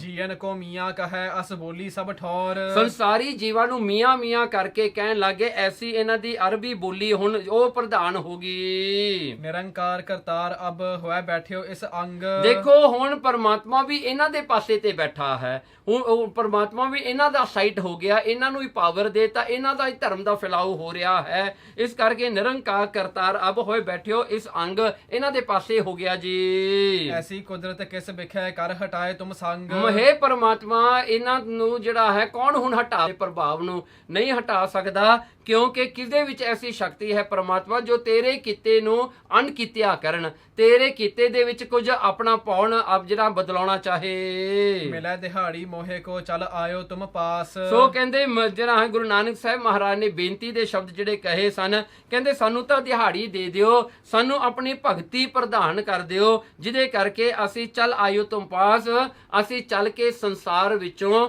ਸੰਸਾਰ ਦੇ ਵਿੱਚ ਆਪਣਾ ਜੀਵਨ ਮੁਕੰਮਲ ਕਰਕੇ, ਅਸੀਂ ਚੱਲ ਕਰਕੇ ਭਗਤੀ ਕਰਕੇ ਤੁਹਾਡੇ ਸਰੂਪ ਵਿੱਚ ਲੀਨ ਹੋ ਜਾਈਏ। ਸਾਨੂੰ ਤਾਂ ਇਹੀ ਬੇਨਤੀ ਹੈ ਸਾਡੀ। ਤੀਰਥ ਸਿਮਰਤ ਪੁੰਨ ਸਭ ਦੇਹੋ ਹਿੰਦਨ ਸੁਖ ਰਾਸ। ਮਹਾਰਾਜ ਇਹ ਜਿਹੜੇ ਹਿੰਦੂ ਲੋਕ ਨੇ, ਇਹ ਜਿਹੜਾ ਸਨਾਤਨ ਮੰਤ ਨੂੰ ਮਰਨ ਵੰਨਣ ਵਾਲੇ ਵਾਏ ਮਹਾਰਾਜ ਇਹਨਾਂ ਦੇ ਤੀਰਥ ਸਲਾਮਤ ਰੱਖਿਓ, ਇਹਨਾਂ ਦੀਆਂ ਸਿਮਰਤੀਆਂ ਵੇਦ ਸਾਰੇ ਜਿਹੜੇ ਹਨ ਉਹ ਜਿਹੜੇ ਹਨ ਬਚਾ ਕੇ ਰੱਖ ਲਿਓ, ਇਹਨਾਂ ਨੂੰ ਪੁੰਨ ਕਰਨ ਦਾ ਅਵਸਰ ਮਹਾਰਾਜ ਦੇ ਦਿਓ। ਮਹਾਰਾਜ ਕਿਰਪਾ ਕਰਿਓ, ਇਹਨਾਂ ਦੇ ਉੱਤੇ ਵੀ ਕਿਰਪਾ ਰੱਖਿਓ ਤਾਂ ਕਰਕੇ ਇਹ ਵੀ ਆਪਣੇ ਜਿਹੜੇ ਤਰੀਕੇ ਦੇ ਨਾਲ ਆਪਣੇ ਧਰਮ ਵਿੱਚ ਪੱਕੀਆਂ ਹੋ ਕੇ ਇਹ ਵੀ ਮੁਕਤੀ ਦੇ ਜਿਹੜਾ ਫਲ ਨੂੰ ਪ੍ਰਾਪਤ ਕਰਨ। ਨਾਮ ਵਡਾਈ ਦੀਜੀਏ ਮੋਕੋ ਸ੍ਰੀ ਕਰਤਾਰ। ਕਹਿਣਗੇ ਹੇ ਪਰਮਾਤਮਾ ਸਾਨੂੰ ਨਾਮ ਦੀ ਵਡਿਆਈ ਦੇ ਦਿਓ ਤਾਂ ਕਰਕੇ ਅਸੀਂ ਤੁਹਾਡਾ ਨਾਮ ਹੀ ਜਪੀ ਜਾਈਏ। ਹੇ ਪਰਮਾਤਮਾ ਇਹੀ ਵਡਿਆਈ ਚਾਹੀਦੀ ਹੈ ਸਾਨੂੰ। ਹਿੰਦਨ ਕੋ ਥਿਰ ਧਰਮ ਹੋਇ ਕਾਰਜ ਯਹੀ ਹਮਾਰ। ਦੇਖੋ ਇੱਥੇ ਸ਼ਬਦ ਆਇਆ ਹਿੰਦਨ। ਹਿੰਨ ਦਾ ਮਤਲਬ ਹੁੰਦਾ ਹੰਕਾਰ, ਦਨ ਦਾ ਮਤਲਬ ਹੁੰਦਾ ਨਿਕੰਦਨ, ਖਤਮ ਕਰਨਾ। ਕਹਿਣਗੇ ਜੋ ਧਰਮ ਆਪਣੇ ਹੰਕਾਰ ਨੂੰ ਖਤਮ ਕਰਨ ਵਾਲਾ ਹੈ, ਹੇ ਪਰਮਾਤਮਾ ਗੁਰੂ ਨਾਨਕ ਸਾਹਿਬ ਦੀ ਅਰਦਾਸ ਹੈ ਕਿ ਤੁਸੀਂ ਸਾਨੂੰ ਇਹ ਜਿਹੜਾ ਹੈ ਸਾਨੂੰ ਮੌਕਾ ਜ਼ਰੂਰ ਦਿਓ, ਸਾਨੂੰ ਇਹ ਪਾਵਰ ਸਾਡੇ ਹੱਥ ਵਿੱਚ ਜ਼ਰੂਰ ਦਿਓ ਤਾਂ ਕਰਕੇ ਐਸਾ ਧਰਮ ਜਿਹੜਾ ਹੰਕਾਰ ਨੂੰ ਖਤਮ ਕਰਨ ਵਾਲਾ ਹੈ ਉਸ ਨੂੰ ਅਸੀਂ ਬਚਾ ਸਕੀਏ, ਉਹ ਧਰਮ ਨੂੰ ਅਸੀਂ ਕਾਇਮ ਕਰ ਸਕੀਏ ਸੰਸਾਰ ਵਿੱਚ। ਇਹੀ ਸਾਡਾ ਕਾਰਜ ਹੋਵੇ, ਸਾਡਾ ਕਾਰਜ ਇਹੀ ਹੋਵੇ ਕਿ ਅਸੀਂ ਉਹ ਸੱਚੇ ਧਰਮ ਨੂੰ ਦੀ ਰੱਖਿਆ ਕਰਨੀ ਹੈ, ਉਹ ਸੱਚੇ ਧਰਮ ਨੂੰ ਹੀ ਅੱਗੇ ਪ੍ਰਚਾਰਨਾ ਹੈ। ਇਸ ਪ੍ਰਕਾਰ ਕੋ ਸ਼ਬਦ ਸੁਨ ਮੱਕੇ ਵਾਸੀ ਲੋਕ। ਸੋ ਇਹ ਸ਼ਬਦ ਨੂੰ ਜਦੋਂ ਮੱਕੇ ਦੇ ਲੋਕ, ਮੱਕੇ ਵਿੱਚ ਰਹਿੰਦੇ ਹੋਏ ਲੋਕਾਂ ਨੇ ਸੁਣਿਆ ਆਪਣੇ ਕੰਨਾਂ ਦੇ ਨਾਲ, ਹਾਜੀ ਇਹ ਮਤਵਾਨ ਵੱਡ ਭਖ ਹੈ ਦਰਸ ਬਿਲੋਕ। ਸੋ ਉਹਨਾਂ ਨੇ ਸੋਚਿਆ ਕਿ ਇਹ ਹਾਜੀ ਜਿਹੜਾ ਆਇਆ ਹੋਇਆ ਹੈ, ਗੁਰੂ ਨਾਨਕ ਨੂੰ ਹਾਜੀ ਕਹਿੰਦੇ ਨੇ, ਕਹਿੰਦੇ ਜੋ ਹਾਜੀ ਆਇਆ ਹੋਇਆ ਬੜਾ ਅਕਲ ਵਾਲਾ ਹੈ, ਬੜਾ ਸਿਆਣਾ ਹੈ, ਇਹ ਵੱਡਾ ਸਿਆਣਾ।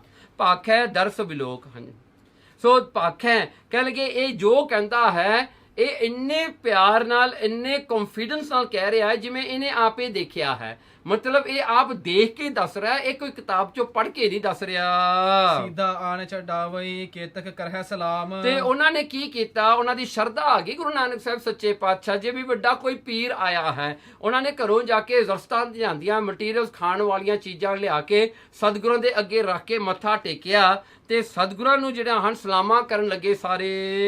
ਵੈਸੇ ਸੁਜਸ ਬਖਾਨਹੀ ਹੈ ਵਿਸਾਲ ਗੁਣ ਧਾਮ। ਵੈਸੇ ਸੁਜਸ ਬਖਾਨੇ ਬੈਠ ਕੇ ਸਤਿਗੁਰਾਂ ਦਾ ਜਸ ਕਰਨ ਲੱਗੇ ਕਿ ਪੀਰ ਤੁਹਾਡੇ ਬਚਨ ਬਹੁਤ ਸੁੰਦਰ ਨੇ, ਬੜੇ ਮਧੁਰ ਨੇ, ਬੜੇ ਸੱਚੇ ਬਚਨ ਨੇ, ਹੈ ਵਿਸਾਲ ਗੁਣ ਧਾਮ। ਉਹਨਾਂ ਨੇ ਆਪਣੇ ਮਨ 'ਚ ਜਾਣ ਲਿਆ ਵੀ ਇਹ ਗੁਣਾ ਦਾ ਧਾਮ ਹੈ, ਇਹ ਗੁਣਾ ਖਜ਼ਾਨਾ ਹੈ, ਇਹ ਗੁਣਾ ਦਾ ਗੁਰੂ ਨਾਨਕ ਸਾਹਿਬ ਸੱਚੇ ਪਾਤਸ਼ਾਹ।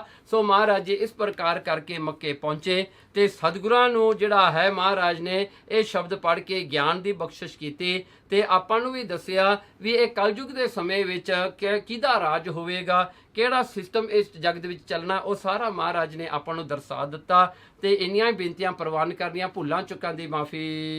ਇਸ ਪ੍ਰਕਾਰ ਕੋ ਸ਼ਬਦ ਸੁਨ ਮੱਕੇ ਵਾਸੀ ਲੋਕ, ਹਾਜੀ ਇਹ ਮਤਵਾਨ ਵੱਡ ਭਖ ਹੈ ਦਰਸ ਬਿਲੋਕ।